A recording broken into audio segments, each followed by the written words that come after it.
हरि ओम हरि ओम।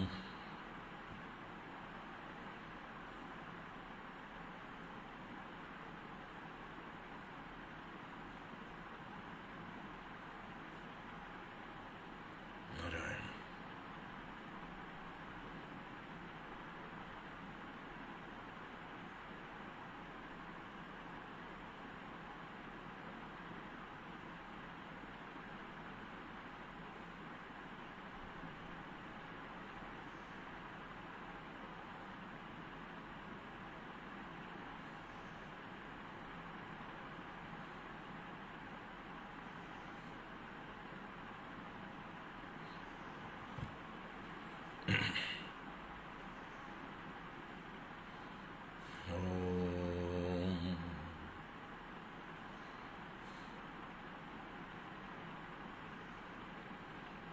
शुक्लांबरधरं विष्णुं शशिवर्णं चतुर्भुजं प्रसन्नवदनं ध्यायेत् सर्वविघ्नोपशान्तये।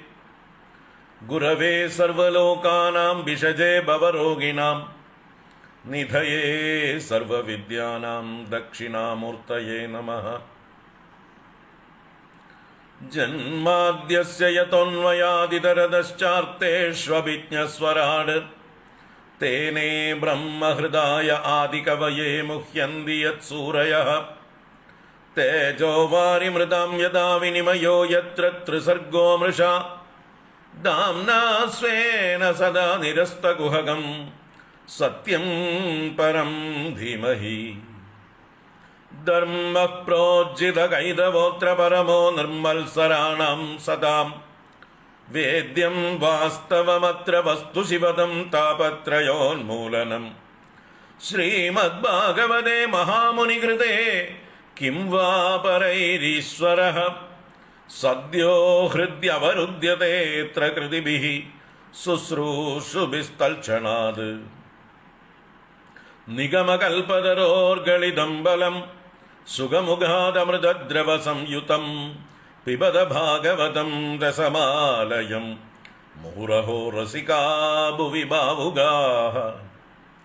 नारायणं नमस्कृत्य नरं चैव नरोत्तमं देवीं सरस्वतीं व्यासं ततो जयमुदीरयेद।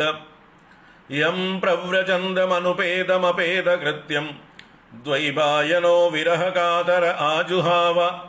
पुत्रेति तन्मयतया तरवोऽभिनेदुः तं सर्वभूतहृदयं मुनिमानतोऽस्मि। यस्वानुभावमखिलश्रुतिसारमेकम् अध्यात्मदीपमदितितीर्षदां तमोन्दं संसारिणां करुणयाः पुराणगुह्यं तं व्याससूनुमुपयामि गुरुं मुनीनाम्। मूकं करोति वाचालं पङ्गुं लङ्घयते गिरिं यत्कृपातमहं वन्दे परमानन्दमाधवम्। यं ब्रह्मा वरुणेन्द्ररुद्रमरुदः स्तुन्वन्ति दिव्यैस्तवैः वेदैः साङ्गपदक्रमोपनिषदैः गायन्ति यं सामगाः। ध्यानावस्थिततद्गतेन मनसा पश्यन्ति यं योगिनो यस्यान्तं न विदुः सुरासुरगणाः देवाय तस्मै नमः। कोमलं कूजयन् वेणुं श्यामलोऽयं कुमारकः वेदवेद्यं परं ब्रह्म भासतां पुरतो मम। भूतैर्महद्भिर्ययिमा पुरो विभुः निर्माय चेते यदमुषु पूरुषः भुङ्क्ते गुणान् षोडश षोडशात्मकः सोऽलङ्कृषीष्ट भगवान् वजांसि मे। सच्चिदानन्दरूपाय विश्वोत्पत्त्यादिहेतवे तापत्रयविनाशाय श्रीकृष्णाय वयं नुमः। कृष्णाय वासुदेवाय हरये परमात्मने प्रणतक्लेशनाशाय गोविन्दाय नमो नमः। कृष्णाय वासुदेवाय देवकीनन्दनाय च नन्दगोपकुमाराय गोविन्दाय नमो नमः। नमः पङ्कजनाभाय नमः पङ्कजमालिने नमः पङ्कजनेत्राय नमस्ते पङ्कजाङ्ग्रये।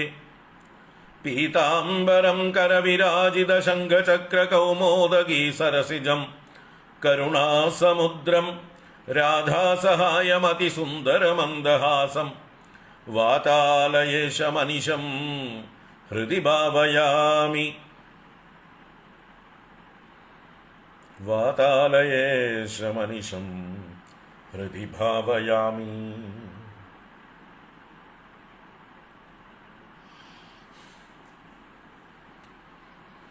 ഓം നമോ ഭഗവതേ വാസുദേവായ. ഓം ശ്രീകൃഷ്ണ പരമാത്മനേ നമഃ. ഓം നമോ നാരായണായ. ഓം നമഃ പരമഋഷിഭ്യോ നമഃ പരമഋഷിഭ്യഃ. ഹരി ഓം ഹരി ഓം ഹരി ഓം. എല്ലാവർക്കും നമസ്കാരം. എല്ലാവർക്കും സുപ്രഭാതം, ശുഭദിനം, സുസ്വാഗതം. നാരായണ.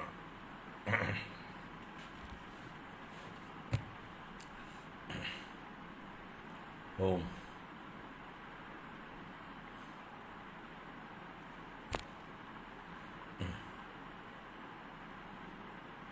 ഹരി ഓം.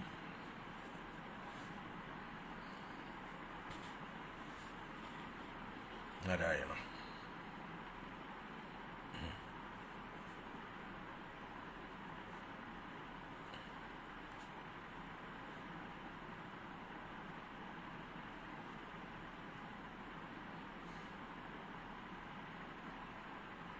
ശ്രീമദ് ഭാഗവത ജ്ഞാനഗംഗാ പ്രവാഹത്തിലേക്ക് ഏവർക്കും സുസ്വാഗതം.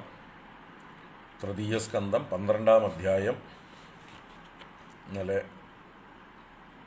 39-40 വരെ 41-ാം ശ്ലോകം വരെ പറഞ്ഞു വച്ചിട്ടുണ്ട്.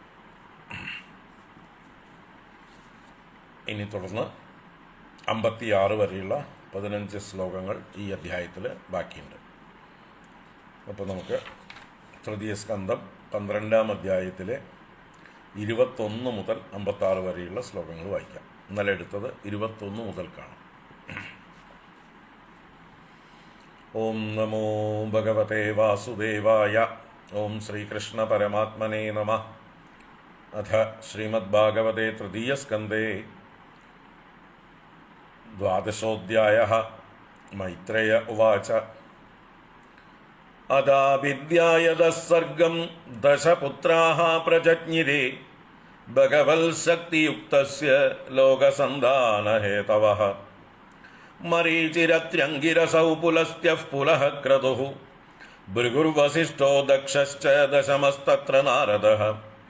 ഉത്സംഗാത് നാരദോ ജജ്ഞേ ദക്ഷോऽങ്കുഷ്ടാത് സ്വയംഭുവഃ. പ്രാണാത് വസിഷ്ഠഃ സഞ്ജാതോ ഭൃഗുസ്ത്വചി കരാത് ക്രതുഃ. പുലഹോ നാഭിദോ ജജ്ഞേ പുലസ്ത്യഃ കർണയോർഋഷിഃ. അങ്കിരാമുഖദോക്ഷ്ണോ അത്രിഃ മരീചിഃ മനസോऽഭവത്. ധർമ്മസ്തനാത് ദക്ഷിണതോ യത്ര നാരായണഃ സ്വയം. അധർമ്മഃ പൃഷ്ഠതോ യസ്മാത് മൃത്യുർലോകഭയങ്കരഃ. ഹൃദി കാമോ ബ്രുവഃ ക്രോധോ ലോഭശ്ച അദരദക്ഷതാത്. ആസ്യാദ് വാക്ക് സിന്ധവോ മേഡ്രാത്. നിരൃതിഃ പായോഃ അഗാശ്രയഃ. ഛായായാഃ കർദമോ ജജ്ഞേ ദേവഹൂത്യാഃ പതിപ്രഭുഃ. മനസോ ദേഹദശ്ചേദം ജജ്ഞേ വിശ്വകൃതോ ജഗത്. വാചം ദുഹിതരം തന്വീം സ്വയംഭൂർഹരതീം മനഃ. അകാമാം ചകമേക്ഷത്തഃ സകാമ ഇതി ന ശ്രുതം. തം അധർമ്മേ കൃതമതിം വിലോക്യ പിതരം സുതാഃ.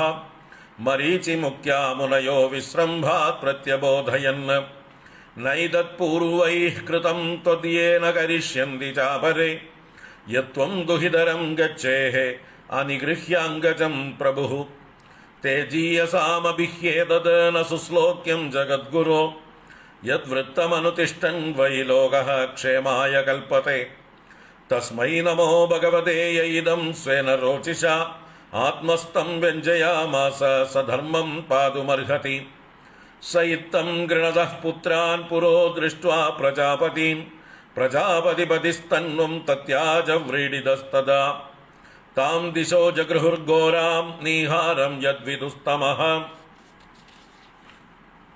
कदाचिद्यायदस्रष्टुः वेदा आसन् चतुर्मुखात् कथं स्रक्ष्याम्यहं लोकान् समवेतान् यदा पुरा चातुर्होत्रं कर्मतन्त्रम् उपवेदनयैः सह धर्मस्य पादाश्चत्वारः तदैव आश्रमवृत्तयः।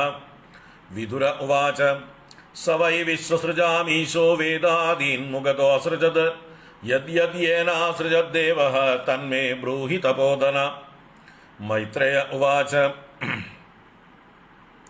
ऋग्यजुस्सामादर्वाख्यान् वेदान् पूर्वादिभिर्मुखैः शस्त्रम् इज्यां स्तुतिस्तोमं प्रायश्चित्तं व्यदाद् क्रमाद् आयुर्वेदं धनुर्वेदं गान्धर्वं वेदमात्मनः स्थापत्यं च असृजद्वेदं क्रमात् पूर्वादिभिर्मुखैः इतिहासपुराणानि पञ्चमं वेदमीश्वरः सर्वेभ्य एव वक्त्रेभ्यः ससृजे सर्वदर्शनः षोडशयुक्तौ पूर्ववक्त्रात् पुरीष्यग्निष्टुतौ वद आप्तोर्याम अधिरात्रौ च वाजपेयं सगोसवम् विद्यादानं तपःसत्यं धर्मस्येति पदानि च आश्रमांश्च यदा संख्यम् असृजल् सह वृत्तिभिः सावित्रं प्राजापत्यं च ब्राह्मं च अद बृहत्तदा वार्ता सञ्जयशालीन शिलोञ्च इति वै गृहे वैखानसा बालकिल्य औदुम्बरा भेनपा वने न्यासे कुटीजगः पूर्वं बह्वोदो हंसनिष्क्रियौ अन्वीक्षिकी त्रयीवार्ता दण्डनीतिस्तदैव च एवं व्याहृदयश्चासन् प्रणवो हि अस्य दह्रदः तस्य उष्णिकासीद् लोमभ्यो गायत्री च त्वचो विभोः त्रिष्टुम्बासाद् स्नुतो अनुष्टुभ जगति अस्त्नः प्रजापतेः मज्जाया पङ्क्तिरुल्पन्ना बृहती प्राणतोऽभवत् स्पर्शस्तस्याभवज्जीवः स्वरो देह उदाहृतः ऊष्माणमिन्द्रियाण्याहुः अन्दस्ताबलमात्मनः स्वरा सप्तविहारेण भवन्ति स्म प्रजापतेः शब्दब्रह्मात्मनस्तस्य व्यक्ताव्यक्तात्मनः परः ब्रह्मावबादि विततो नानाशक्त्युपबृंहितः ततो अपरामुपादाय ससर्गाय मनो दधे ऋषीणां भूरिवीर्याणाम् अपि सर्गम् अविस्तृतम् ज्ञात्वा तद्हृदये भूयः चिन्तयामास कौरव अहो अल्बुदमेतन्मे व्यापृतस्याभिनित्यदा न ह्येधन्ते प्रजानूनं दैवमत्र विघातकम् एवं युक्तकृतस्तस्य दैवं चावेक्षतस्तदा कस्य रूपमभूद्वेदा यत्कायमभिचक्षते ताभ्यां रूपविभागाभ्यां मिथुनं समपद्यत यस्तु तत्र पुमांसोऽभूत् मनुस्वायम्भुवः स्वराड् स्त्री आसीत् शतरूपाख्या महिषी अस्य महात्मनः तदा मिथुनधर्मेण प्रजा हि एतां बभूविरे स चाभिशतरूपायां पञ्चापत्यानि अजीजनद प्रियव्रतोत्थानपादौ तिस्रः कन्याश्च भारत आकूतिर्देवहूतिश्च प्रसूतिरिति सत्तमा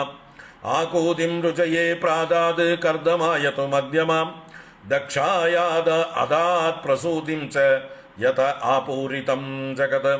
हरि ओम् इति श्रीमद्भागवते महापुराणे पारमहंस्यां संहितायां तृतीयस्कन्धे द्वादशोऽध्यायः। सर्वत्र गोविन्दनाम संकीर्तनं गोविन्द गोविन्द।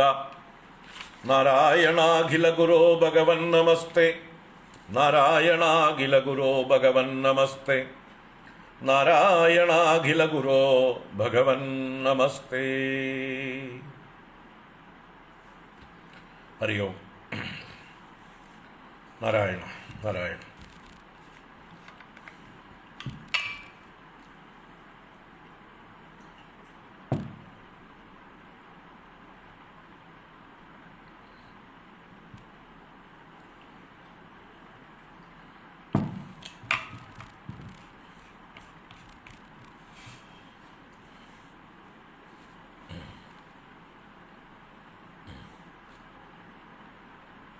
नारायण। हरि ओम्।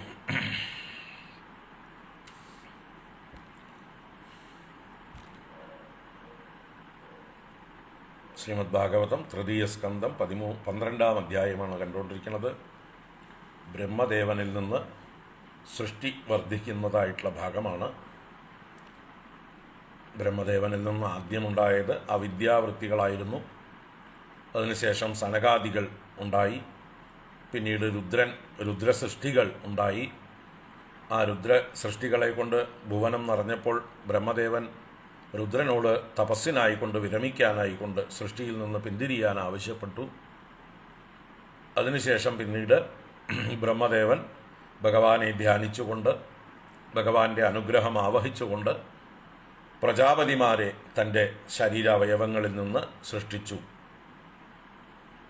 മരീചി, അത്രി, അങ്കിരസ്, പുലസ്ത്യൻ, പുലഹൻ, ക്രതു, ഭൃഗു, വസിഷ്ഠൻ, ദക്ഷൻ, നാരദൻ, ഇങ്ങനെ ആദ്യം 10 പേര് 10 അവയവങ്ങളിൽ നിന്ന് ഉണ്ടായി വന്നു. പിന്നീട് സ്തനത്തിൽ നിന്ന് വലത്തെ സ്തനത്തിൽ നിന്ന് ധർമ്മൻ എന്ന പ്രജാപതിയും നരനാരായണന്മാരുടെ പിതൃസ്ഥാനം വഹിക്കുന്ന ധർമ്മൻ എന്ന പ്രജാപതി ബ്രഹ്മദേവന്റെ ദക്ഷിണ സ്ഥാനത്തിൽ നിന്നുണ്ടായി. പിന്നീട് പൃഷ്ഠം അഥവാ പുറംഭാഗത്തു നിന്ന് അധർമ്മം ഉണ്ടായി. അതിൽ നിന്നാണ് മൃത്യുവിൻ്റെ ഉത്ഭവം.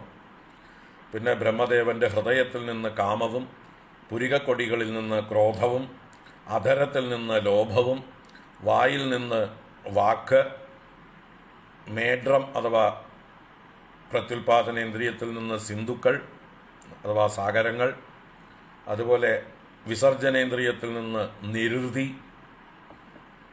അദ്ദേഹത്തിൻ്റെ നിഴലിൽ നിന്ന് കർദമ പ്രജാപതി, ദേവഹൂതിയുടെ ഭർത്താവാകുന്ന കർദമ പ്രജാപതി നിഴലിൽ നിന്നുണ്ടായി. ഇങ്ങനെ ബ്രഹ്മദേവന്റെ ശരീരത്തിൽ നിന്നും മനസ്സിൽ നിന്നും വിവിധ സൃഷ്ടികൾ ആവിർഭവിച്ചു. അതിൽ തൻ്റെ മുഖത്തുനിന്ന് വാണി അഥവാ വാക്ക് ദേവത ഉണ്ടായപ്പോൾ ബ്രഹ്മദേവനൊരു മോഹം ഉണ്ടായി. ആ ബ്രഹ്മദേവനെ മരീചിയാദി പ്രജാപതിമാർ, ഋഷിമാർ അതിൽ നിന്ന് പിന്തിരിപ്പിച്ചു. ലജ്ജ തോന്നിയതായിട്ടുള്ള ബ്രഹ്മദേവൻ തൻ്റെ ആ ഒരു ശരീരത്തെ ഉപേക്ഷിച്ചു. അത് മഞ്ഞായി തീർന്നു. എല്ലാ ദിക്കിലും വ്യാപിക്കുന്ന ആവരണ രൂപത്തിലുള്ള മഞ്ഞായി തീർന്നു എന്ന് പറഞ്ഞു. പിന്നീട് ബ്രഹ്മദേവൻ പുതിയൊരു ശരീരം സ്വീകരിച്ചുകൊണ്ടാണ് സൃഷ്ടി തുടർന്നത്. അങ്ങനെ അദ്ദേഹത്തിൻ്റെ 4 മുഖങ്ങളിൽ നിന്ന് 4 വേദങ്ങൾ ഉണ്ടായി. അതുപോലെ ആ വേദങ്ങളെ ആശ്രയിച്ച് നടക്കുന്ന ചാതുർഹോത്രം എന്നുള്ളതായിട്ടുള്ള യജ്ഞങ്ങളും 4 മുഖങ്ങളിൽ നിന്ന് ഉണ്ടായി. അതുപോലെ ഉപവേദങ്ങളും ന്യായശാസ്ത്രങ്ങളും ധർമ്മത്തിൻ്റെ 4 പാദങ്ങളും എല്ലാം ആശ്രമവൃത്തികളും എല്ലാം ബ്രഹ്മദേവന്റെ 4 മുഖങ്ങളിൽ നിന്ന് ക്രമത്തിൽ ഉണ്ടായി എന്ന് പറഞ്ഞപ്പോൾ വിതുരൻ അത് കുറച്ചുകൂടി ഡീറ്റെയിൽ ആയിട്ട് ഏതേത് മുഖത്തിൽ നിന്ന് ഏതേത് വേദങ്ങളും ഏതേത് ശാസ്ത്രങ്ങളും ഏതേത് മാർഗങ്ങളും ഉണ്ടായി എന്ന് വിശദമായിട്ട് ചോദിച്ചതായിട്ടുള്ള സമയത്താണ് മൈത്രേയ മഹർഷി കൂടുതൽ വിശദീകരിച്ചുകൊണ്ട് പറയാൻ തുടങ്ങി. ബ്രഹ്മദേവന്റെ കിഴക്കേ മുഖത്ത് നിന്ന് ഋഗ്വേദവും, തെക്കേ മുഖത്ത് നിന്ന് യജുർവേദവും, പടിഞ്ഞാറേ മുഖത്ത് നിന്ന് സാമവേദവും, വടക്കേ മുഖത്ത് നിന്ന് അഥർവവേദവും ഉണ്ടായി. അതുപോലെ അതാത് വേദങ്ങളെ അനുസരിച്ചിട്ടുള്ള ക്രിയകൾ, ശസ്ത്രം, യജ്ഞ, സ്തുതിസ്തോമം, പ്രായശ്ചിത്തം, ഇങ്ങനെയുള്ള കർമ്മങ്ങളും 4 മുഖങ്ങളിൽ നിന്ന് ക്രമത്തിലുണ്ടായി. ആയുർവേദം, ധനുർവേദം, ഗാന്ധർവവേദം, സ്ഥാപത്യവേദം എന്നിങ്ങനെ 4 ഉപവേദങ്ങളും ക്രമത്തിൽ ഇങ്ങനെ പൂർവാദി ക്രമത്തിൽ ഉണ്ടായി വന്നു. അതുപോലെ ഇതിഹാസ പുരാണങ്ങൾ, അത് പഞ്ചമവേദം, വേദങ്ങൾക്ക് തുല്യമായിട്ടുള്ള വേദങ്ങളുടെ വ്യാഖ്യാനമായിട്ടുള്ള ഇതിഹാസ പുരാണങ്ങളും ബ്രഹ്മദേവന്റെ 4 മുഖത്തിൽ നിന്നുമായിട്ട് ഉത്ഭവിച്ചു വന്നു, ലോക അനുഗ്രഹത്തിനായിക്കൊണ്ട്. അതുപോലെ ബ്രഹ്മദേവന്റെ പൂർവവക്ത്രത്തിൽ നിന്ന് ഷോഡശി, ഉക്തം എന്നിങ്ങനെയുള്ള 2 കർമ്മങ്ങളും, അതുപോലെ പുരീഷി, അഗ്നിഷ്ടുതം എന്നിങ്ങനെ 2 കർമ്മങ്ങൾ അദ്ദേഹത്തിൻ്റെ ദക്ഷിണമുഖത്ത് നിന്നും, ആപ്തോര്യാമം, അതിരാത്രം എന്നിങ്ങനെയുള്ള 2 കർമ്മങ്ങൾ പടിഞ്ഞാറേ മുഖത്ത് നിന്നും, വാജപേയം, ഗോസവം എന്നിങ്ങനെയുള്ളതായിട്ടുള്ള 2 കർമ്മങ്ങൾ അദ്ദേഹത്തിൻ്റെ വടക്കേ മുഖത്ത് നിന്നും ഉണ്ടായി വന്നു. അതുപോലെ വിദ്യ, ദാനം, തപസ്, സത്യം എന്നിങ്ങനെയുള്ള ധർമ്മത്തിൻ്റെ പാദങ്ങൾ അത് 4 ക്രമത്തിൽ ഉണ്ടായി വന്നു. കിഴക്ക് മുതൽ ക്രമത്തിൽ കണക്കാക്കണം. അതുപോലെ ആശ്രമാശ്ച യഥാസംഖ്യം അസൃജത് സഹവൃത്തിഭി. 4 ആശ്രമങ്ങൾ: ബ്രഹ്മചര്യം ബ്രഹ്മദേവന്റെ കിഴക്കേ മുഖത്ത് നിന്നും, ഗാർഹസ്ഥ്യം തെക്കേ മുഖത്ത് നിന്നും, വാനപ്രസ്ഥം പടിഞ്ഞാറേ മുഖത്ത് നിന്നും, സന്യാസം വടക്കേ മുഖത്ത് നിന്നും ഉണ്ടായി. ഇതുവരെയാണ് നമ്മൾ ഇന്നലെ കണ്ടത് 41 ശ്ലോകങ്ങൾ. ഇനി 42 മുതൽക്ക് കാണാം. സാവിത്രം പ്രാജാപത്യം ച ബ്രാഹ്മം ച അത ബൃഹത്തദാ വാർത്താ സഞ്ജയശാലീന ശിലോഞ്ജയിതി വൈഗൃഹേ. സാവിത്രം പ്രാജാപത്യം ച ബ്രാഹ്മം ചാദ ബൃഹത്തദാ വാർത്താ സഞ്ജയശാലീന ശിലോഞ്ജയിതി വൈഗൃഹേ. ഈ ശ്ലോകത്തിൽ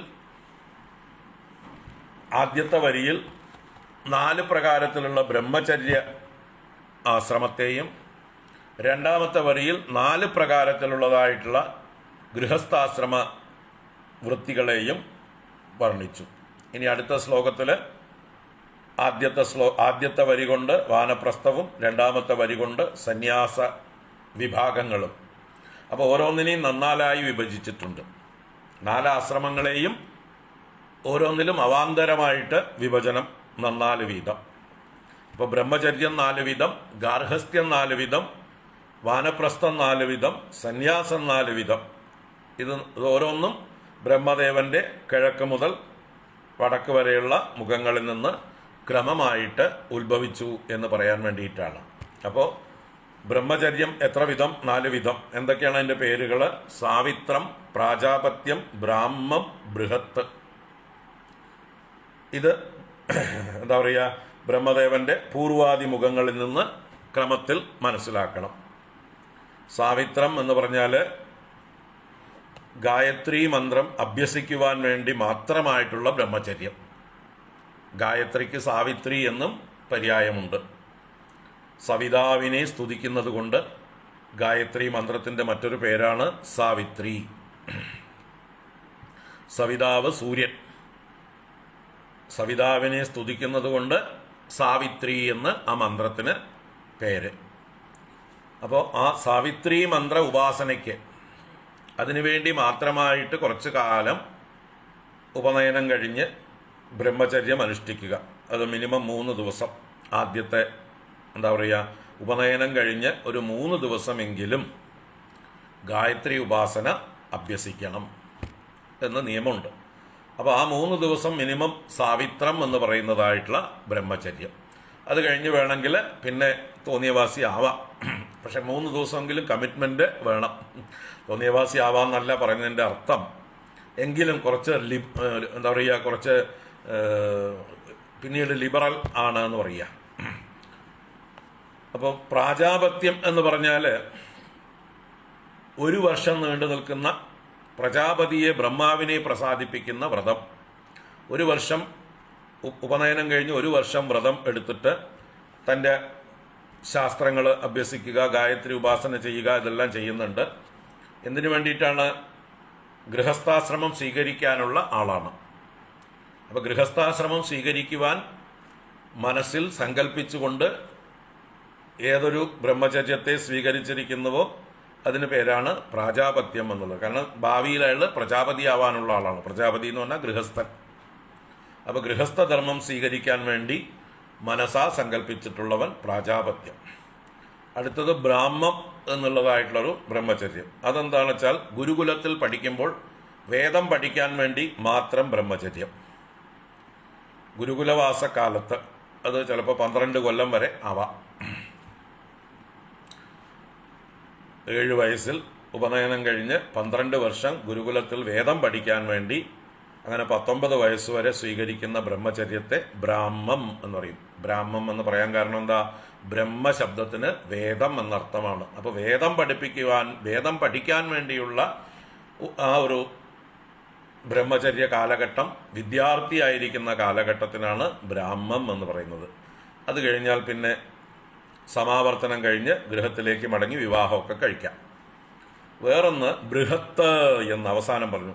ബ്രാഹ്മം ച അത ബൃഹത് തഥാ. അപ്പോൾ ബൃഹത്ത് എന്ന് പറയുന്ന ബ്രഹ്മചര്യം അതെന്താണ്? നൈഷ്ഠിക ബ്രഹ്മചര്യം, ഏറ്റവും വലുത് എന്നർത്ഥമാണ് ബൃഹത്ത് എന്ന് പറഞ്ഞാലോ. ജീവിതം മുഴുവൻ വിവാഹം കഴിക്കാതെ വേദം പഠിക്കാനും പഠിപ്പിക്കാനും ഗുരു ശുശ്രൂഷ ചെയ്യാനും ആയിക്കൊണ്ട് കമ്മിറ്റഡ് ആയിട്ടുള്ള ഒരു നൈഷ്ഠിക ബ്രഹ്മചര്യത്തിനെയാണ് ബൃഹത് വ്രതം എന്ന് പറയുന്നത്. ബൃഹത്ത് എന്നുള്ളതായിട്ടുള്ള ആ ഒരു വ്രതം ഏറ്റവും വലിയ ബ്രഹ്മചര്യം, നൈഷ്ഠിക ബ്രഹ്മചര്യം എന്ന് പറയുന്നത് അതാണ്. സനകാദികളൊക്കെ ഈ നൈഷ്ഠിക ബ്രഹ്മചര്യം അവരുടെ ജീവിതം നയിച്ചിട്ടുള്ളവരാണ്. സുഖബ്രഹ്മർഷിയോ അല്ലെങ്കിൽ അതുപോലെയുള്ളവരൊക്കെ നൈഷ്ഠിക ബ്രഹ്മചാരികളാണ്. അവർ ജന്മനാ തന്നെ ജ്ഞാനികളുമായിരുന്നു. അപ്പോൾ ഇങ്ങനെ ബ്രഹ്മചര്യത്തിൽ തന്നെ 4 പ്രകാരത്തിൽ വിഭജനമുണ്ട് എന്ന് പറയുക. സാവിത്രം, പ്രാജാപത്യം, ബ്രാഹ്മം, ബൃഹത്ത്. ഇന്ന് പിന്നെ അതിൽ ഒന്നുമില്ല എന്ന് പറയേണ്ടി വരും ഇന്നത്തെ ജീവിത രീതിയിൽ, അല്ലേ? പേരിനൊരു ഉപനയനം, പേരിനൊരു ഗായത്രി ഉപാസന അല്ലെങ്കിൽ ഗായത്രി ഉപദേശം, അത് അന്ന് തന്നെ ഉപേക്ഷിക്കുവാണെങ്കിൽ ഉപനയനം കഴിഞ്ഞ ദിവസം കൂടി വൈകുന്നേരം കൂടി വേണമെങ്കിൽ മറ്റേ സന്ധ്യാവന്ദനാദികളോ ഗായത്രി മന്ത്രമോ ജപിക്കില്ല. പിന്നെയല്ലേ 3 ദിവസം. പിന്നെ 1 വർഷത്തെ കാര്യം പറയേണ്ടതുണ്ടോ? പിന്നെ ബ്രഹ്മചര്യം എന്ന് പറയുന്ന വിദ്യാഭ്യാസ കാലം പറയേണ്ടതുണ്ടോ? നൈഷ്ഠിക ബ്രഹ്മചര്യത്തിൻ്റെ കാര്യം പറയേണ്ടതേ ഇല്ല. ഇങ്ങനെ ഇതിലൊക്കെ ശോഷണം സംഭവിച്ചു. ഇങ്ങനെയൊക്കെ വിധികൾ ഉണ്ട് എന്ന് പറയുക. അപ്പം 4 വിധം ബ്രഹ്മചര്യം. അതുപോലെ ഗൃഹസ്ഥാശ്രമത്തിലും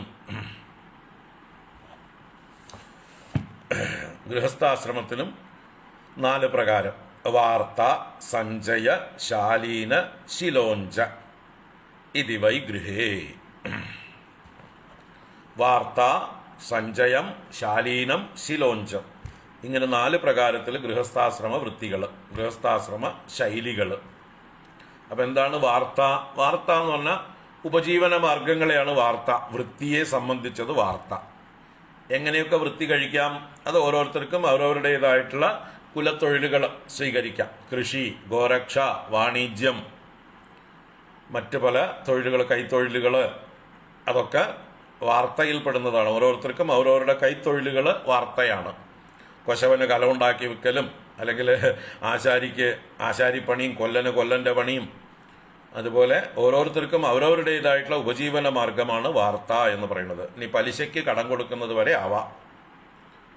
കുസീതം എന്ന് പറയുന്നതിന് അതും വാർത്തയിൽപ്പെട്ടതാണ്. പലിശയ്ക്ക് കടം കൊടുത്ത് പലിശയും മുതലും പിരിച്ചെടുക്കുന്ന കുബേരന്മാരുടെ പണി, അല്ലേ? ബ്ലേഡ് കമ്പനികളുടെ പണി പണ്ടേ ഉള്ളതാണ്. അതിനാണ് കുസീതം എന്നാണ് പഴയ പേര്. അപ്പോൾ കൃഷി, ഗോരക്ഷ, വാണിജ്യം, കുസീതം എന്നതൊക്കെയാണ് പണ്ടത്തെ പ്രധാനമായിട്ടുള്ള വാർത്ത. വാർത്ത എന്ന് പറഞ്ഞാൽ ഉപജീവന വൃത്തികൾ.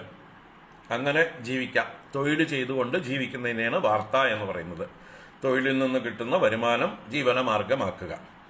സഞ്ചയം എന്ന് പറഞ്ഞാൽ മറ്റൊരു പ്രവൃത്തിയാണ്.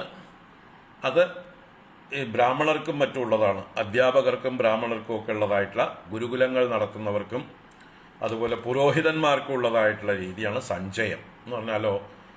വേദം പഠിപ്പിക്കുക, അതുപോലെ യാഗങ്ങൾ ചെയ്യുക, പൂജാദികൾ ചെയ്തു കൊടുക്കുക, യജനം, യാചനം, അധ്യാപനം മുതലായത് ചെയ്ത് അതിൽ നിന്ന് കിട്ടുന്ന ദക്ഷിണ, ആ ദക്ഷിണകൾ സഞ്ചയിക്കുന്നതിനെയാണ് സഞ്ചയം എന്ന് പറയുന്നത്.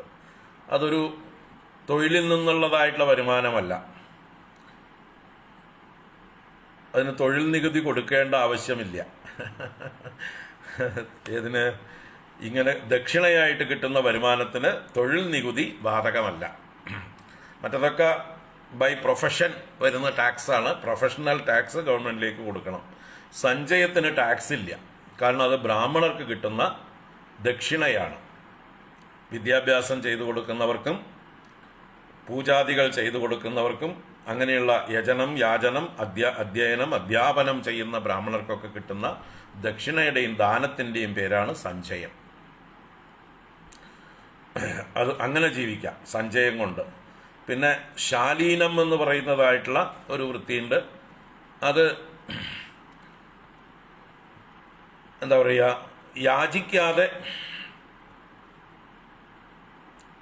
കിട്ടിയത് കൊണ്ട് മാത്രം, ദാനമായിട്ടും മറ്റും കിട്ടിയത് കൊണ്ട് മാത്രം കഴിയുന്നത്. അവർ ഈ പറഞ്ഞ അധ്യാപനമോ യജനമോ യാചനമോ ഒന്നും ചെയ്യുന്നില്ല.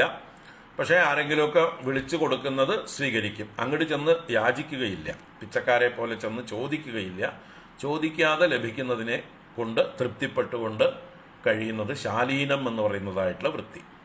ഇനി മറ്റൊരു വൃത്തിയാണ് ശിലോഞ്ചം. ശിലോഞ്ചം എന്നുള്ളതിൽ രണ്ടുണ്ട്, ശിലം ഉഞ്ചം.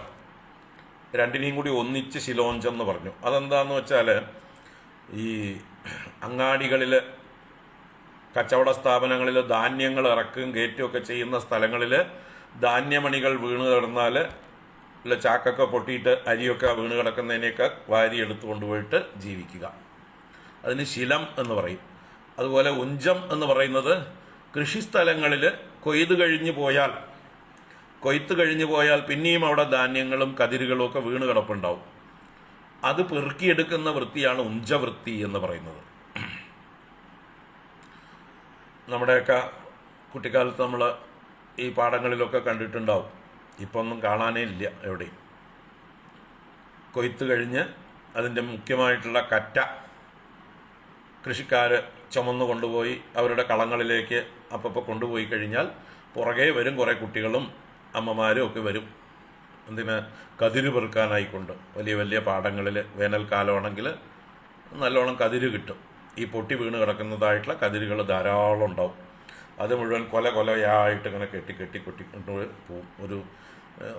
ഒന്ന് മെനക്കെട്ടാൽ എന്താ പറയുക, ഒരാൾക്ക് 1.5-2 ഇടങ്ങഴിയോളം നെല്ല് കിട്ടാൻ പാകത്തിന് എത്ര ആൾ വന്നാലും പെറുക്കാൻ ഉണ്ടാവും. അതിനാണ് ഉഞ്ചവൃത്തി എന്ന് പറയുന്നത്. കൃഷിസ്ഥലത്ത് കർഷകൻ തൻ്റെ മെയിൻ വിളവെടുപ്പ് പോയി കഴിഞ്ഞാൽ ശേഷിക്കുന്ന ഉപേക്ഷിച്ചു പോയതായിട്ടുള്ള ധാന്യമണികളെ, കതിരുകളെ ഒക്കെ പെറുക്കിക്കൊണ്ടു പോകുന്നത് ഉഞ്ചവൃത്തി എന്ന് പറയും. ഇന്നിപ്പോൾ ഉഞ്ചവൃത്തി എന്ന് പറഞ്ഞാൽ അറിയുന്നത് നമ്മുടെ അഗ്രഹാരങ്ങളിലും മറ്റുമൊക്കെ ത്യാഗരാജസ്വാമികളെ അനുസ്മരിച്ചുകൊണ്ട് ഭജന പാടിക്കൊണ്ട് രാവിലെ, ശനിയാഴ്ചകളിലൊക്കെ രാവിലെ ശ്രീരാമസ്വാമിയുടെ ഫോട്ടോയും പിടിച്ചുകൊണ്ട് ഒരു കൂട്ടം ആൾക്കാർ പാട്ടും പാടി ഭജനയും പാടിയിട്ട് ഇങ്ങനെ നടക്കുന്നുണ്ടാവും. അവരുടെ കയ്യിൽ തുണിയോ സഞ്ചിയോ അവരിങ്ങനെ തോർത്തോ എന്തെങ്കിലും കാണിക്കും. ഓരോ വീടുകളിൽ നിന്നും കൊണ്ടുവന്നിട്ട് അരിയും മറ്റുമൊക്കെ ഭിക്ഷ പോലെ കൊടുക്കും. അതിനെ ഉഞ്ചവൃത്തി എന്ന് പറയാറുണ്ട്. യഥാർത്ഥത്തിലുള്ള ഉഞ്ചവൃത്തി എന്ന് പറഞ്ഞാൽ ഇതാണ്. പാടശേഖരങ്ങളിൽ കൊയ്ത്ത് കഴിഞ്ഞ് പെറുക്കിയെടുക്കുന്ന ധാന്യങ്ങളെയാണ് ഉഞ്ചം എന്ന് പറയുന്നത്. ത്യാഗരാജസ്വാമികൾ ഭിക്ഷയെടുത്ത് ജീവിച്ചിരുന്നു, അതിനെ ഉഞ്ചവൃത്തി എന്ന് പേരിട്ടു. അത് അനുകരിച്ചുകൊണ്ട് ഇപ്പോൾ ഭജന പാർട്ടികൾ ശനിയാഴ്ചകളിൽ രാവിലെ നേരത്തെ ഈ ഒരു ഉഞ്ചവൃത്തിയുടെ ഒരു അനുകരണം ഉണ്ട്. നല്ലതാണ് ആ ഒരു സംസ്കാരം ഉള്ളിൽ കിട്ടാനായിക്കൊണ്ട്. അപ്പോൾ ഇങ്ങനെയൊക്കെ ജീവിക്കാം. നമ്മുടെ കുചേലനൊക്കെ ഇതുമാതിരിയൊക്കെ ജീവിച്ച ആളാണ്. അല്ലാതെ സ്വന്തമായിട്ടൊരു തൊഴിലൊന്നും ഉണ്ടായിരുന്നില്ല, വരുമാന മാർഗമൊന്നും ഉണ്ടായിരുന്നില്ല. വല്ലവരും കൊടുക്കുന്ന ഭിക്ഷയോ ദാനമോ കൊണ്ട് ഗൃഹസ്ഥനായി ജീവിച്ചു, ഗാർഹസ്ഥ്യധർമ്മം തന്നെ ജീവിച്ചു. അപ്പോൾ ഇങ്ങനെ പല പ്രകാരത്തിലും ഗൃഹസ്ഥന്മാർ ജീവിക്കുന്നു. അതിനാണ് വാർത്ത, സഞ്ചയം, ശാലീനം, ശിലോഞ്ചം എന്ന് ഗൃഹേ. അപ്പോൾ ആദ്യത്തേത് സാവിത്രം, പ്രാജാപത്യം, ബ്രാഹ്മം, ബൃഹത്ത് എന്നിങ്ങനെ 4 പ്രകാരത്തിൽ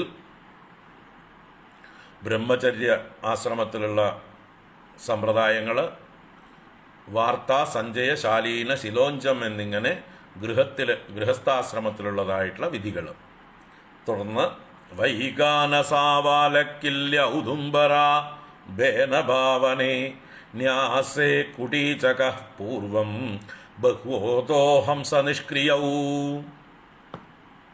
വൈകാനസാവാലക്കില്യ ഉദുംബര ബേനഭാവനേ ന്യാസേ കുടീചക പൂർവം ബഹ്വോതോ ഹംസ നിഷ്ക്രിയൗ.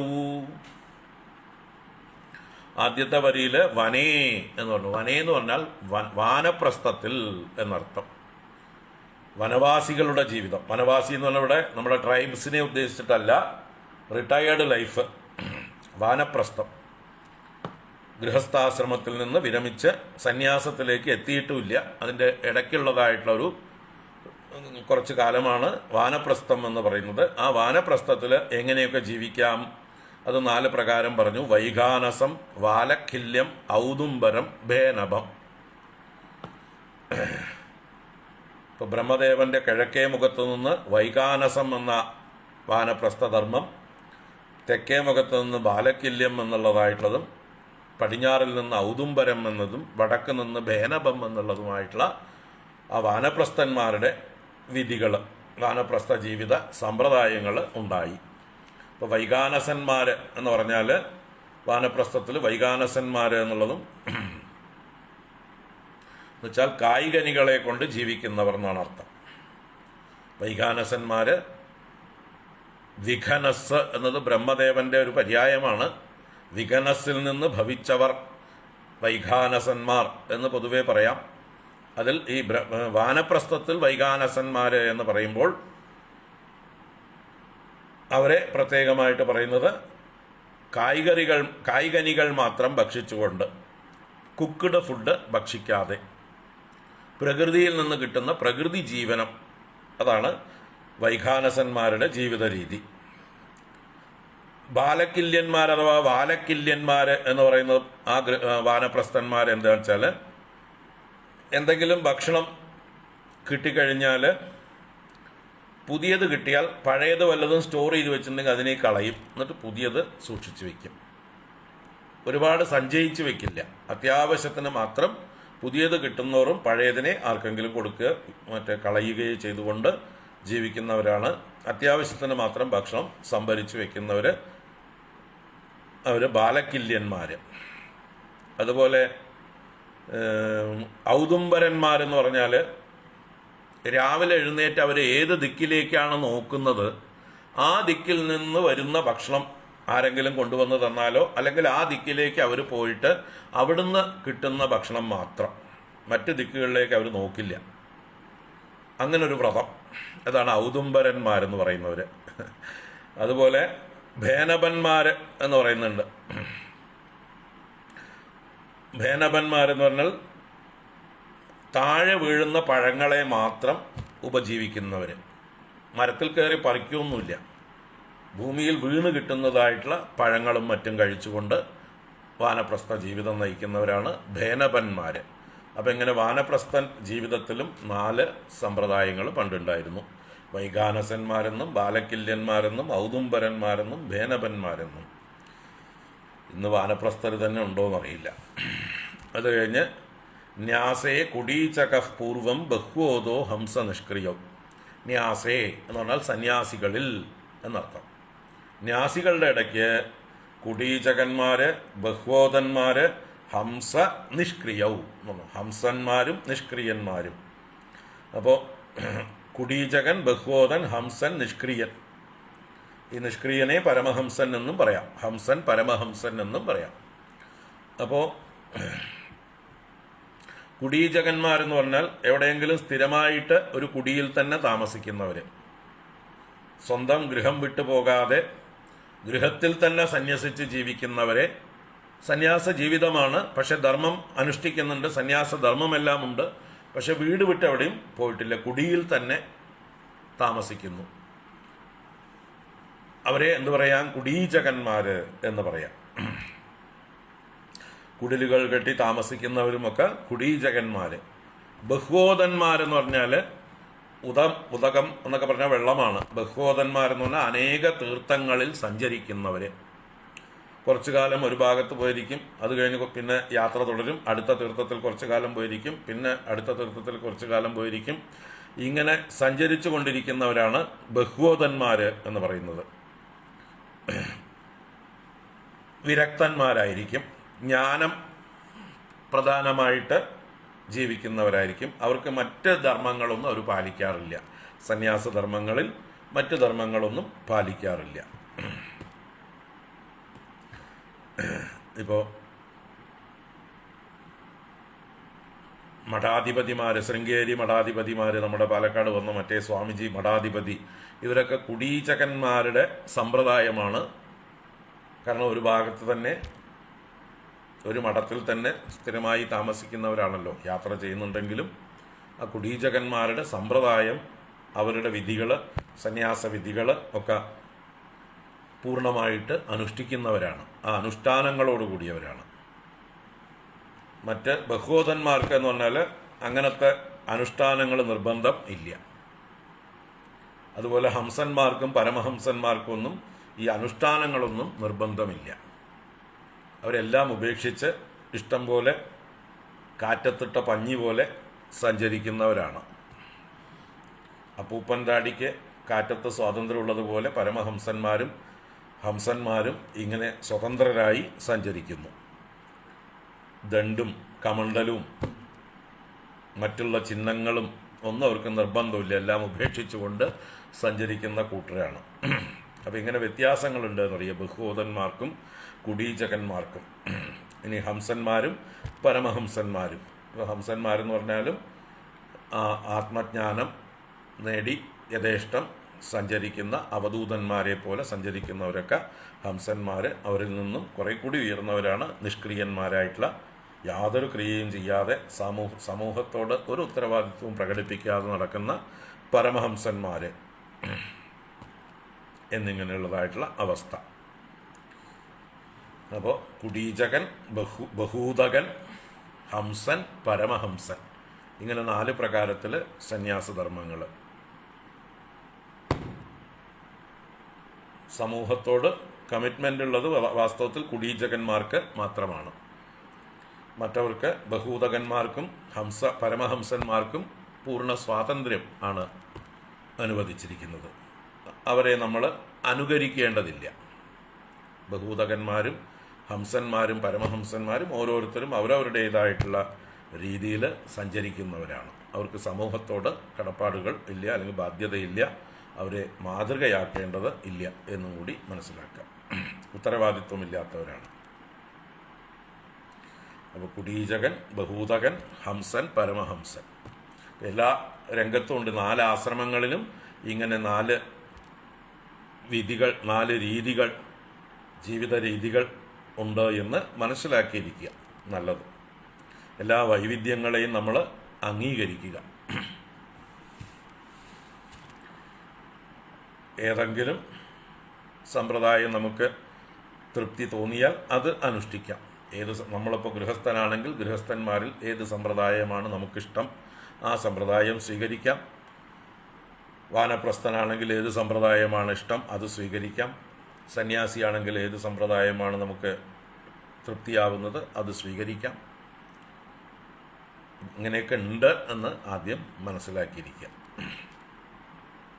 തുടർന്ന് അന്വീക്ഷികീത്രയീ വാർത്ത ദണ്ഡനീതിസ്തഥൈവ ച ഏവം വ്യാഹൃദയശ്ചാസൻ പ്രണവോപ്യസ്യ ഹൃദ്ഗതഃ. ബ്രഹ്മദേവന്റെ 4 മുഖത്തിൽ നിന്നുണ്ടായ മറ്റ് ജീവിതമാർഗങ്ങൾ എന്തൊക്കെയാണ്? ആന്വീക്ഷികി, ത്രയി, വാർത്ത, ദണ്ഡനീതി. ആന്വീക്ഷികി എന്ന് പറഞ്ഞാൽ സത്യാന്വേഷണ വിദ്യ, മോക്ഷവിദ്യ, അധ്യാത്മവിദ്യ, അതിനാണ് ആന്വീക്ഷികി എന്ന് പറയുന്നത്. അത് ബ്രഹ്മദേവന്റെ കിഴക്കേ മുഖത്തു നിന്നാണ് ഉണ്ടായത്. അതുപോലെ ത്രയി എന്ന് പറഞ്ഞാൽ വേദങ്ങളിൽ കർമ്മകാണ്ഡത്തിന് പ്രാധാന്യം കൊടുത്തിരിക്കുന്ന ഇതിനെയാണ് ത്രയി എന്ന് പറയുന്നത്. അത് യജുർവേദത്തിൻ്റെ അല്ലെങ്കിൽ തെക്കേ മുഖത്തിൻ്റെ, ബ്രഹ്മദേവന്റെ തെക്കേ മുഖത്തു നിന്നാണ് ത്രയി എന്നുള്ളതായിട്ടുള്ള ജീവിത രീതി. എന്താണ്? സ്വർഗമാണ് അതിലൂടെ കൂടുതലായിട്ട് ലക്ഷീകരിക്കുന്നത്. അനേക യാഗങ്ങളും യജ്ഞങ്ങളും ചെയ്താൽ സുഖഭോഗങ്ങൾ അനുഭവിക്കാം, സ്വർഗത്തിൽ പോകാം. സ്വർഗകാമോ യജേത. മോക്ഷകാമന്മാര് ജ്ഞാനം സമ്പാദിക്കണം, സ്വർഗകാമികൾ യാഗങ്ങൾ യജ്ഞങ്ങൾ ചെയ്യണം. അപ്പോൾ യജ്ഞങ്ങളെക്കുറിച്ചിട്ടുള്ള ശാസ്ത്രം ത്രയി. വാർത്ത എന്ന് പറഞ്ഞാൽ ഉപജീവന മാർഗങ്ങൾ. ഉപജീവന മാർഗങ്ങളെയാണ് ഇവിടെ വാർത്ത എന്ന് പറയുന്നത്. അത് ബ്രഹ്മദേവന്റെ പടിഞ്ഞാറേ മുഖത്ത് നിന്ന് ഉണ്ടായി. അതുപോലെ ദണ്ഡനീതി എന്ന് പറഞ്ഞാൽ ശിക്ഷാവിധികൾ, നീതിന്യായം നടപ്പിലാക്കുന്നത്. ഏതേത് തെറ്റ് ചെയ്താൽ ഏതേത് ശിക്ഷ എന്നൊക്കെ ഉള്ളതായിട്ടുള്ള ശാസ്ത്രങ്ങളാണ് ദണ്ഡനീതികളെ സംബന്ധിച്ചത്. അത് ബ്രഹ്മദേവന്റെ വടക്കേ മുഖത്ത് നിന്ന് ഉണ്ടായി. അപ്പോൾ ഈ ലോക വ്യവഹാരത്തിനും അതുപോലെ മോക്ഷത്തിനും ആവശ്യമായിട്ടുള്ള വിദ്യകൾ, ശാസ്ത്രങ്ങൾ എന്ന് വേണമെങ്കിൽ പറയാം, ആ ശാസ്ത്രങ്ങൾ ബ്രഹ്മദേവന്റെ 4 മുഖത്ത് നിന്ന് കിഴക്ക് നിന്ന് അന്വീക്ഷികി, തെക്ക് നിന്ന് ത്രയി, പടിഞ്ഞാറ് നിന്ന് വാർത്ത, വടക്ക് നിന്ന് ദണ്ഡനീതി. തുടർന്ന് തഥായേവച്ച അപ്രകാരം തന്നെ വ്യാഹൃതയശ്ച ആസൻ, വ്യാഹൃതികളും ഉണ്ടായി. വ്യാഹൃതികൾ എന്ന് പറഞ്ഞാൽ ഭൂർഭുവ സ്വഹ എന്നൊക്കെ പറയുന്നതായിട്ടുള്ള ആ ഉപാസനയ്ക്ക് ആവശ്യമായിട്ടുള്ള മന്ത്രങ്ങളുടെ വ്യാഹൃതികളാണ്. 3 ലോകങ്ങളെ സൂചിപ്പിക്കുന്ന, അല്ലെങ്കിൽ ജാഗ്രത് സ്വപ്ന സുഷുപ്തിയെ സൂചിപ്പിക്കുന്ന, അല്ലെങ്കിൽ സ്ഥൂല സൂക്ഷ്മ കാരണ ശരീരത്തെക്കുറിച്ച് സൂചിപ്പിക്കുന്ന വ്യാഹൃതികളാണ് ഭൂർഭുവ സ്വഹ എന്നൊക്കെ ഉള്ളത്. അപ്പോൾ ആ 3 വ്യാഹൃതികളും പിന്നെ 3 കൂടി ചേർന്ന് ഭൂർഭുവ സ്വഹ എന്ന് ഒന്നിച്ചു. അപ്പോൾ ഭൂഹു എന്ന വ്യാഹൃതി കിഴക്കേ മുഖത്ത് നിന്നുണ്ടായി, ഭുവഹ എന്ന വ്യാഹൃതി തെക്കേ മുഖത്ത് നിന്നുണ്ടായി, സ്വഹ എന്ന വ്യാഹൃതി പടിഞ്ഞാറേ മുഖത്ത് നിന്നുണ്ടായി, ഭൂർഭുവ സ്വഹ എന്ന ഒന്നിച്ച് വടക്കേ മുഖത്ത് നിന്ന് ഉണ്ടായി. ഇങ്ങനെ വ്യാഹൃതികൾ ബ്രഹ്മദേവന്റെ 4 മുഖത്ത് നിന്നുണ്ടായി. ഹൃത്കഥ പ്രണവ അപി, ബ്രഹ്മാവിന്റെ ഹൃദയാകാശത്തിൽ നിന്ന്, ഹൃത്ഖം എന്ന് പറഞ്ഞാൽ ഹൃദയത്തിലെ ഖം, ഖം എന്നാൽ ആകാശമാണ്, അതിൽ നിന്ന് എന്നുള്ള പഞ്ചമി അർത്ഥമാണ് ഖദഹ എന്ന് പറഞ്ഞാൽ. അപ്പോൾ ഹൃത്ഖദ, ഹൃദയാകാശത്തിൽ നിന്ന്, ബ്രഹ്മദേവന്റെ ഹൃദയാകാശത്തിൽ നിന്ന്, പ്രണവ അപി, പ്രണവം ഓങ്കാരം. അപ്പോൾ ഓങ്കാരമുണ്ടായത് ബ്രഹ്മദേവന്റെ ഹൃദയാകാശത്തിൽ നിന്ന് എന്ന്. പ്രണവോപി അസ്യ ഹൃദ്ഗത. ഹൃദ്ഗത എന്നുള്ളതിന് പകരം മറ്റൊരു പാഠം കൂടിയുണ്ട്, ദഹ്രദഹ എന്ന്. ദഹ്രദഹ രണ്ടും അർത്ഥം ഒന്ന് തന്നെയാണ്. ദഹരാകാശം എന്ന് പറയും, ഹൃദയാകാശത്തിന് ദഹരാകാശം എന്ന് പറയും. അപ്പൊ ദഹ്രദഹ എന്ന് പറഞ്ഞാലോ ദഹര ആകാശത്തിൽ നിന്ന്, ദഹരത്തിൽ നിന്ന് പ്രണവവും ഉണ്ടായി എന്ന് പറഞ്ഞാൽ ബ്രഹ്മദേവന്റെ ഹൃദയാകാശത്തിൽ നിന്ന് പ്രണവമന്ത്രവും ഉണ്ടായി. ആന്വീക്ഷികീ ത്രയീ വാർത്താ ദണ്ഡനീതിസ്തദൈവ ച ഏവം വ്യാഹൃദയശ്ചാസൻ പ്രണവോപ്യസ്യ ഹൃദ്ഗതഃ. തസ്യ ഉഷ്ണികാസീത് ലോമഭ്യോ ഗായത്രീ ച ത്വചോ വിഭോഃ തൃഷ്ടുപ മാംസാത് ശ്രുതോ അനുഷ്ടുപ ജഗതി അസ്നഃ പ്രജാപതേഃ. മജ്ജായാഃ പങ്ക്തിരുൽപ്പന്നാ ബൃഹതി പ്രാണതോ അഭവത്. സ്പർശസ്തസ്യാഭവത് ജീവഃ സ്വരോ ദേഹ ഉദാഹൃതഃ. ഊഷ്മാണമിന്ദ്രിയാണ്യാഹുഃ അന്തസ്താ ബലമാത്മനഃ. സ്വരാ സപ്തവിഹാരേണ ഭവന്തി സ്മ പ്രജാപതേഃ. ഇനി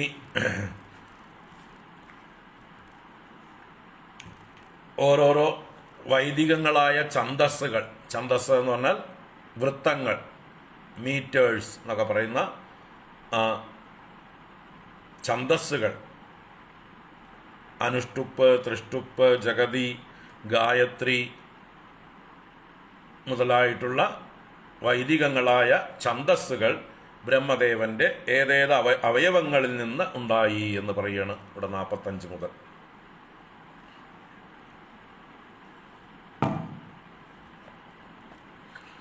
അപ്പൊ വിഭോഹോ പ്രജാപതേഹേ ലോമഭ്യഃ ഉഷ്ണിക്. വിഭുവായ സമർത്ഥനായ പ്രജാപതേഹേ ബ്രഹ്മദേവന്റെ ലോമഭ്യഃ, ലോമം രോമം തന്നെയാണ്, രോമം തന്നെയാണ് ലോമം. രലയോർ അഭേദഃ, രായ്ക്കും ലായ്ക്കും ഭേദമില്ലാതെ പ്രയോഗിക്കാവുന്നതാണ്. ലോമപാദൻ ഒരു രാജാവിൻ്റെ പേരാണ് അല്ലേ, അംഗരാജാവ്. ലോമപാദൻ എന്ന് പറഞ്ഞാൽ എന്താ, പാദത്തിൽ നല്ലോണം രോമമുള്ള ആള്, രോമപാദൻ തന്നെയാണ്. കാലിൻ്റെ അടി നമ്മൾക്കൊക്കെ വെളുത്തിട്ടാണ്, അദ്ദേഹത്തിൻ്റെ കാലിൻ്റെ അടിയിലും ചിലപ്പോൾ രോമം ഉണ്ടാവും, അതുകൊണ്ടായിരിക്കും അദ്ദേഹത്തിന് രോമപാദൻ, ലോമപാദൻ എന്ന് പേരിട്ടത്. അപ്പോൾ പ്രജാപതേഹേ ലോമഭ്യഃ ഉഷ്ണിക്. ഉഷ്ണിക് എന്നുള്ളത് ഒരു വൃത്തമാണ്, ഒരു ഛന്ദസ്സാണ്. 28 അക്ഷരങ്ങളാണ് അതിൽ. 7 അക്ഷരം വീതം 4 വരി. ഒരു വരിയിൽ 7 അക്ഷരം വീതം 4 വരിയായാൽ എത്രയായി? 8, 4, 7, 28. അതാണ് ഉഷ്ണിക്ക്. അനുഷ്ടുപ്പിനേക്കാൾ ചെറുതാണ്. അപ്പോൾ ഉഷ്ണിക്ക് അത് കഴിഞ്ഞ് ഉഷ്ണിക്ക് ആസീത്. ത്വചഹ ഗായത്രി. ബ്രഹ്മദേവന്റെ ത്വചഹ ത്വക്കിൽ നിന്ന് ഗായത്രി എന്ന ഛന്ദസ്. ഗായത്രിയിൽ 24 അക്ഷരങ്ങളാണ്, 3 പാദങ്ങളേ ഉള്ളൂ. 4ാമത്തെ പാദം ഇല്ല ഗായത്രി എന്ന ഛന്ദസ്സിൽ. 8 അക്ഷരം വീതം 3 പാദം. അപ്പോൾ 3 24. അതാണ് ഗായത്രി എന്ന് പറയുന്ന 24 അക്ഷരമുള്ള ഛന്ദസ്. അത് ബ്രഹ്മദേവന്റെ ത്വക്കിൽ നിന്നാണ്. മാംസാത് തൃഷ്ടുപ്പ്. മാംസം, ബ്രഹ്മദേവന്റെ മാംസത്തിൽ നിന്ന് തൃഷ്ടുപ്പ് എന്ന് പറയുന്ന ഛന്ദസ്. തൃഷ്ടുപ്പ് 11 അക്ഷരം വീതമുള്ള ഛന്ദസ്സാണ്. ഒരു വരിയിൽ 11 അക്ഷരം വീതം, 4 വരിയും കൂടി 44 അക്ഷരം വന്നാൽ തൃഷ്ടുപ്പ് എന്നുള്ളതായിട്ടുള്ള ഇതായി. സ്നുതഃ അനുഷ്ടുപ്പ്. സ്നുതഃ എന്ന് പറഞ്ഞാൽ സ്നായു. ഇപ്പൊ ബ്രഹ്മദേവന്റെ സ്നായുവിൽ നിന്ന്, സ്നായു എന്ന് പറഞ്ഞാൽ നാഡീഞരമ്പുകളുടെ ഇതാണ്. അപ്പൊ സ്നായുവിൽ നിന്ന് അനുഷ്ടുപ്പ്, 32 അക്ഷരമുള്ള അനുഷ്ടുപ്പ്. 8 അക്ഷരം വീതം സാധാരണ വരുന്ന വൃത്തമാണ് അനുഷ്ടുപ്പ്. നമ്മുടെ വിഷ്ണു സഹസ്രനാമം, ലളിതാ സഹസ്രനാമം, അല്ലെങ്കിൽ നമ്മൾ ഈ വായിക്കുന്ന ഈ ഭാഗവതത്തിലെ മിക്കവാറും ശ്ലോകങ്ങളും അനുഷ്ടുപ്പാണ് വൃത്തം. അപ്പോൾ 8 അക്ഷരം വീതം 4 വരിയായാൽ അനുഷ്ടുപ്പായി 32 അക്ഷരം ടോട്ടൽ. അത് സ്നായുക്കളിൽ നിന്നാണ് ഉണ്ടായിരിക്കുന്നത്. പിന്നെ അസ്നഹ എന്ന് പറഞ്ഞാൽ അസ്ഥികളിൽ നിന്ന് ജഗതി. ബ്രഹ്മദേവന്റെ അസ്ഥിയിൽ നിന്നാണ് ജഗതി എന്ന് പറയുന്ന ഛന്ദസ്. ജഗതി ഛന്ദസ്സിൽ 12 അക്ഷരം വീതം 4 വരി. അപ്പോൾ 48 അക്ഷരം വരും. അതാണ് ജഗതി എന്ന് പറയുന്ന മീറ്റർ. അത് ബ്രഹ്മദേവന്റെ അസ്ഥിയിൽ നിന്ന് ഉണ്ടായി.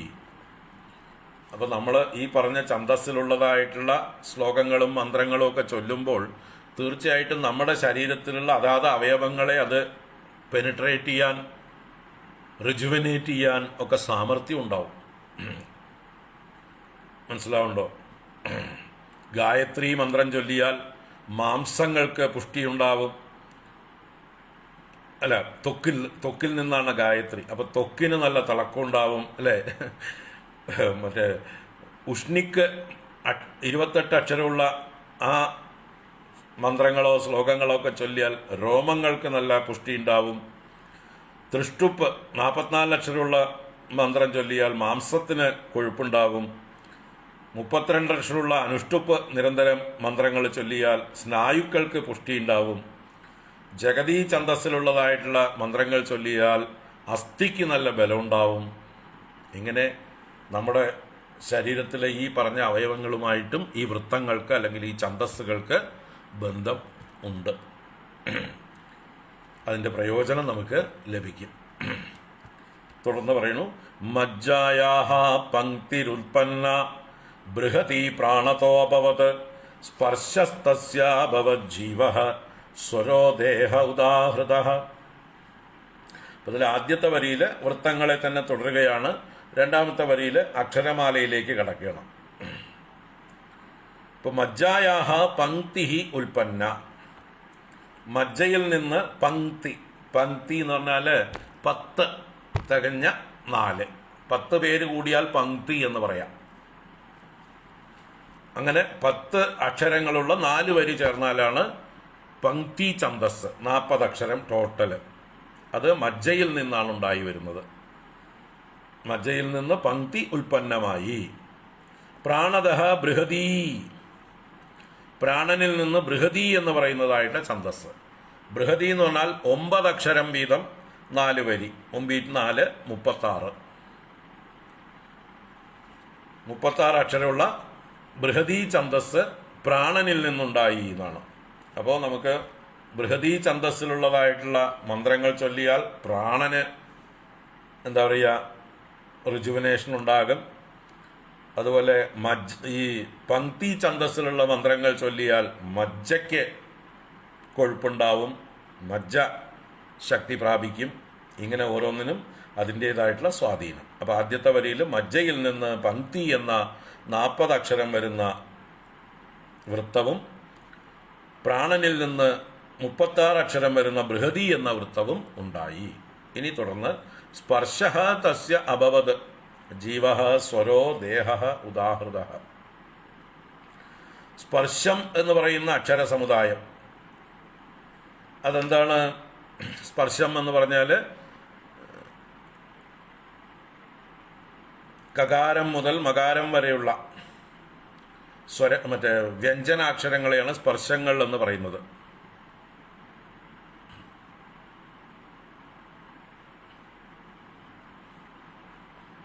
അതെവിടെ നിന്നുണ്ടായി? ജീവനിൽ നിന്ന്. ആരുടെ?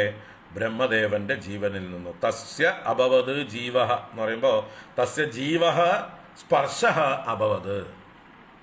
തസ്യ ജീവ സ്പർശ അഭവത്. ബ്രഹ്മദേവന്റെ ജീവശക്തിയിൽ നിന്ന് സ്പർശങ്ങൾ ഉണ്ടായി. കാക്ക ഗംഗ ചാച്ച ജജഞ്ഞ ടാഠ ഡഢണ്ണ താഥ ദധന്ന പാഫ ബഭമ്മ. ഈ 25 വ്യഞ്ജനങ്ങളെയാണ് എന്ത് പറയുന്നത്? സ്പർശം എന്ന് പറയുന്നത്. പിന്നെ സ്വരങ്ങൾ. സ്വരോ ദേഹ ഉദാഹൃത. സ്വരാക്ഷരങ്ങൾ ആ ആ ഇ ഈ ഉ ഉ എ എ ഐ ഒ ഓ ഔ അം ആ എന്നുള്ള സ്വരാക്ഷരങ്ങൾ 15 16 പറയാം അല്ലേ? എറു എള്ളു എറു റൂ ലു ലൂ എന്നൊക്കെ ചേർത്ത് കഴിഞ്ഞാൽ 16 ആവും. അപ്പോൾ ആ സ്വരാക്ഷരങ്ങൾ ദേഹത്തിൽ നിന്നുണ്ടായി എന്നാണ്. സ്വരം എന്ന അക്ഷര സമുദായം ദേഹമായിട്ട് പറയപ്പെടുന്നു. ബ്രഹ്മദേവന്റെ ദേഹത്തിൽ നിന്നാണ് അകാരം മുതൽ അം അ വരെയുള്ളതായിട്ടുള്ള സ്വരാക്ഷരങ്ങൾ ഉണ്ടായത്. ഊഷ്മാണം ഇന്ദ്രിയാണ്യാഹു അന്തസ്ഥാബലമാത്മനഃ സ്വരാ സപ്തവിഹാരേണ ഭവന്തി സ്മ പ്രജാപതേഃ. ഊഷ്മാണം ഇന്ദ്രിയാണി ആഹുഹു. ഊഷ്മാക്കൾ എന്ന് പറഞ്ഞാൽ വ്യഞ്ജനാക്ഷരങ്ങൾ കഴിഞ്ഞ് പിന്നെ നമ്മൾ യാരാലാവ ശാഷാസാഹ എന്ന് പറയുന്നതിലെ ഷാഷാസാഹ ഈ 4 അക്ഷരങ്ങളെയാണ് ഊഷ്മാക്കൾ എന്ന് പറയുക. അപ്പോൾ ഊഷ്മാക്കൾ ബ്രഹ്മദേവന്റെ ഇന്ദ്രിയങ്ങളിൽ നിന്നുണ്ടായി. ശാഷാസാഹ. പിന്നെ അന്തസ്തം എന്ന് പറയുന്നത് യാരാലാവ. യാരാലാവ എന്നുള്ളതിന് അന്തസ്തങ്ങൾ എന്നാണ് പറയുക. ആ അന്തസ്തങ്ങൾ എവിടെ നിന്നുണ്ടായി? ആത്മനഃ ബലം ആഹു. ബ്രഹ്മദേവന്റെ ബലത്തെയാണ് അന്തസ്തങ്ങൾ എന്ന് പറയുന്നത്. അദ്ദേഹത്തിന്റെ ബലത്തിൽ നിന്നാണ് അന്തസ്തങ്ങൾ ആവിർഭവിച്ചത് എന്ന് പറയാം. അതുപോലെ സ്വരാഹ സപ്തവിഹാരേണ ഭവന്തി സ്മ പ്രജാപതേഹ. പ്രജാപതേഹ വിഹാരേണ. പ്രജാപതിയുടെ ക്രീഡയിൽ നിന്ന്, വിഹാരത്തിൽ നിന്ന്, അദ്ദേഹത്തിന്റെ കളിയിൽ നിന്ന്, അദ്ദേഹം കളിക്കുമ്പോൾ വിഹരിക്കുമ്പോൾ എന്തുണ്ടായി? സപ്തസ്വരങ്ങൾ. സ്വരാഹ സപ്ത ഭവന്തി സ്മ. സപ്തസ്വരങ്ങൾ സാരി ഗ മ പ ധ നീ എന്നിങ്ങനെ ഷഡ്ജം ഋഷഭം അല്ലെ, നിഷാദം ഗാന്ധാരം പഞ്ചമം ദൈവതം എന്നൊക്കെ പറയുന്നതായിട്ടുള്ള സാരി ഗ മ പ ധ നീ എന്നുള്ള സ്ഥാനങ്ങൾ, സ്വരസ്ഥാനങ്ങൾ അല്ലെങ്കിൽ സംഗീതത്തിലെ സപ്തസ്വരങ്ങൾ അത് പ്രജാപതിയുടെ ക്രീഡയിൽ നിന്ന് ഉണ്ടായി. അതാണ് സ്വരാഹ സപ്ത. സപ്തസ്വരാഹ പ്രജാപതേഹ വിഹാരേണ ഭവന്തി സ്മ.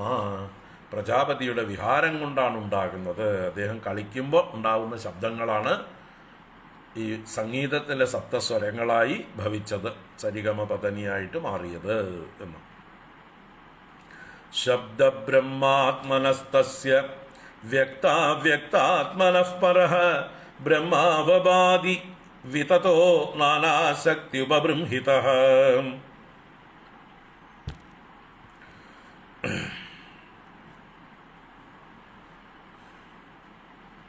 ശബ്ദബ്രഹ്മാത്മനസ്തസ്യ വ്യക്താവ്യക്താത്മനഃ പരഃ ബ്രഹ്മാവഭാതി വിതതോ നാനാശക്തിയുപബൃംഹിതഃ.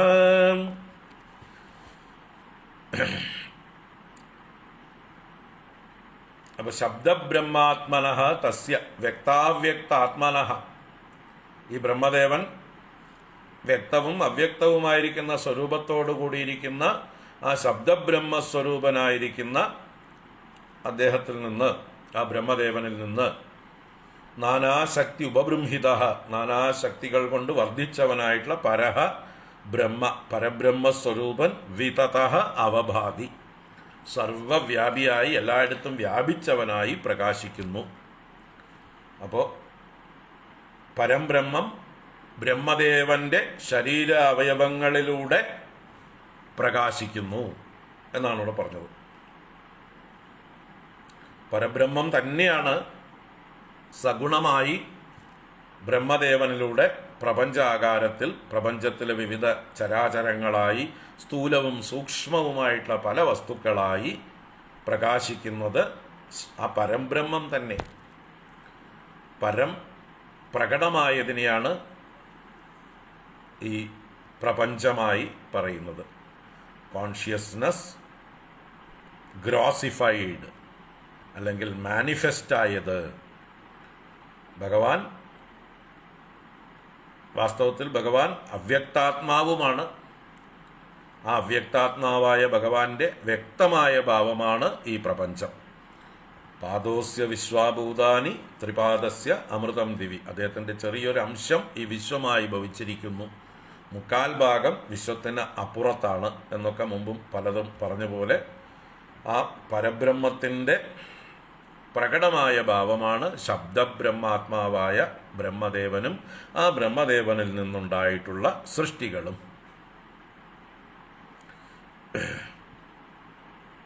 തുടർന്ന് തതോ അപരാം ഉപാദായ സസർഗായ മനോദതേ ഋഷീണാം ഭൂരിവീര്യാണാം അപി സർഗം അവിസ്തൃതം ജ്ഞാത്വാ തദ്ഹൃദയേ ഭൂയഃ ചിന്തയാമാസ കൗരവ. അഹോ അത്ഭുതമേതന്മേ വ്യാപൃതസ്യാപി നിത്യദാ നഹ്യേദന്തേ പ്രജാനൂനം ദൈവമത്ര വിഘാതകം. ഏവം യുക്തകൃതസ്തസ്യ ദൈവം ചാവേക്ഷതസ്തദാ കസ്യ രൂപമഭൂദ്വേദ യത്കായം അഭിചക്ഷതേ. തുടർന്ന് തതോ അപരാമുപാദായ സസർഗായ മനോദധേ എന്ന് പറഞ്ഞാൽ ബ്രഹ്മദേവൻ തൻ്റെ ശരീരത്തെ ഉപേക്ഷിച്ചു എന്ന് മുമ്പ് പറഞ്ഞിരുന്നു. അത് പറഞ്ഞുകൊണ്ടിരിക്കുമ്പോഴാണ് ഇടയിൽ വിതുരൻ കയറി ചോദ്യം ചോദിച്ചതും ബ്രഹ്മദേവന്റെ ഏതേത് മുഖത്തു നിന്ന് ഏതെല്ലാം ഉണ്ടായി എന്ന് പറഞ്ഞപ്പോൾ കുറച്ച് വിസ്തരിച്ചു പോയി. അപ്പോൾ വീണ്ടും ആ ചോദ്യത്തിന് മറുപടി പറഞ്ഞിട്ട് പഴയ ക്രമത്തിലേക്ക് തന്നെ തിരിച്ചു വരികയാണ് മൈത്രേയ മഹർഷി. സരസ്വതിയെ കാമിച്ച ആ സമയത്ത് മരീച്യാദി പ്രജാപതിമാർ ധർമ്മം ഉപദേശിച്ചപ്പോൾ അദ്ദേഹം തൻ്റെ ദേഹം ഉപേക്ഷിച്ചു എന്ന് പറഞ്ഞിരുന്നു. അതിൻ്റെ തുടർച്ചയായിട്ട് ഇവിടെ എടുക്കണം. തതോ അപരാമുപാദായ സസർഗായ മനോദധേ. അനന്തരം സഹ ബ്രഹ്മദേവ അപരാം ഉപാദായ, അപരമായ ശരീരത്തെ സ്വീകരിച്ചിട്ട്, അന്യമായ ദേഹത്തെ സ്വീകരിച്ചിട്ട് സസർഗായ മനോദധേ, അദ്ദേഹം സർഗത്തിനായിക്കൊണ്ട് സൃഷ്ടി തുടരാനായിക്കൊണ്ട് വീണ്ടും മനസ്സിനെ ധരിച്ചു, എന്നുവെച്ചാൽ നിശ്ചയം ചെയ്തു. ഏകാഗ്രചിത്തനായി അല്പനേരം ഒന്ന് വഴിതെറ്റിപ്പോയി. അവിടുന്ന് വീണ്ടും അദ്ദേഹം പുതിയ ശരീരം സ്വീകരിച്ചുകൊണ്ട് മനസ്സിരുത്തി സൃഷ്ടി തുടരാനായിക്കൊണ്ട് തുടർന്നു. ഋഷീണാം ഭൂരിവീര്യാണാമപി സർഗം അവിസ്തൃതം ജ്ഞാത്വാ തദ് ഹൃദയേ ഭൂയഃ ചിന്തയാമാസ കൗരവ. തൻ്റെ പുത്രന്മാരായി 10 ഋഷിമാരുണ്ടായിട്ടുണ്ട്. 10 പിന്നീട് ഛായയിൽ നിന്ന് കർദമനും സ്ഥാനത്തിൽ നിന്ന് ധർമ്മനും, അങ്ങനെ അനേക ഋഷീശ്വരന്മാരുണ്ടായിട്ടുണ്ട്. അപ്പോൾ ഭൂരിവീര്യാണ്, നല്ല വർദ്ധിത വീര്യന്മാരൊക്കെയാണ് അവർ, ശക്തിയുള്ളവരൊക്കെ തന്നെയാണ് ഈ ഋഷീശ്വരന്മാർ. എന്നാലും അവരൊറ്റയ്ക്കൊറ്റയ്ക്ക് ആയതുകൊണ്ട് അവർക്ക് സൃഷ്ടി തുടരാൻ സാധിച്ചിട്ടില്ല. അതുകൊണ്ട് സർഗം അവിസ്തൃതം ജ്ഞാത്വ, തൻ്റെ സർഗം സൃഷ്ടി എന്ന പ്രക്രിയ അവിസ്തൃതം, വിസ്തൃതമായിട്ടില്ല, പരന്നിട്ടില്ല, കൂടുതലായിട്ടില്ല, വിരലിൽ എണ്ണാവുന്നതേ ആയിട്ടുള്ളൂ. അപ്പം അതറിഞ്ഞിട്ട് മനസ്സിലാക്കിയിട്ട് തദ് ഹൃദയേ, ആ ബ്രഹ്മദേവസ്യ ഹൃദയേ ഭൂയഃ ചിന്തയാമാസ, വീണ്ടും അദ്ദേഹം ചിന്തയെ ചെയ്തു. ഹേ കൗരവ, കൗരവ എന്നുള്ളത് വിതുരനെ സംബോധന ചെയ്തതാണ്. അല്ലയോ വിതുര, ആ ബ്രഹ്മദേവൻ തൻ്റെ സൃഷ്ടി വർദ്ധിക്കാത്തതായിട്ട് കണ്ടിട്ട് വീണ്ടും അദ്ദേഹം എന്താ ചെയ്യേണ്ടത് എന്നിങ്ങനെ മനസ്സുകൊണ്ട് ആലോചിച്ചു, ഭഗവാനെ ധ്യാനിച്ചു എന്നൊക്കെ അർത്ഥം. അത് അദ്ദേഹത്തിൻ്റെ ചിന്തയെയാണ് അടുത്ത 2 ശ്ലോകങ്ങളിൽ പറയുന്നത്. അല്ലെങ്കിൽ ഒരു ശ്ലോകത്തിൽ പറഞ്ഞ് പിന്നെന്ത് ചെയ്തു എന്ന് പറയുകയാണ്. അഹോ അത്ഭുതം ഏതന്മേ വ്യാപൃതസ്യാപി നിത്യത നഹി ഏതന്തേ പ്രജാനൂനം ദൈവം അത്ര വിഘാതകം. അഹോ അത്ഭുതം, എന്തൊരാശ്ചര്യമാണിത്. നിത്യതാ വ്യാപൃതസ്യ മേ പ്രജാഹ നഹി ഏതന്തേ. നിത്യതാ വ്യാപൃതസ്യ, ഫുൾ ടൈം ഇതിൽ ഞാൻ മുഴുകിയിരിക്കുകയാണ്, വ്യാപൃതനാണ്. എന്തില്? സർഗകാര്യത്തിൽ ഞാനിങ്ങനെ ഫുൾ ടൈം കമ്മിറ്റഡ് ആയിട്ട് സൃഷ്ടി ചെയ്തുകൊണ്ടിരിക്കണു. പക്ഷേ മേ പ്രജാഹ നഹി ഏതന്തേ, എൻ്റെ പ്രജകൾ സൃഷ്ടികൾ വർദ്ധിക്കുന്നില്ലല്ലോ. ഏതന്തേ എന്ന് പറഞ്ഞാൽ ഏതതി എന്ന് പറഞ്ഞാൽ വർദ്ധതി എന്ന് തന്നെയാണ് അർത്ഥം. ഏതന്തേ വർദ്ധന്തേ നഹി ഏതന്തേ നഹി വർദ്ധന്തേ, വർദ്ധിക്കുന്നില്ലല്ലോ. ഇത് എന്താ ഇത്?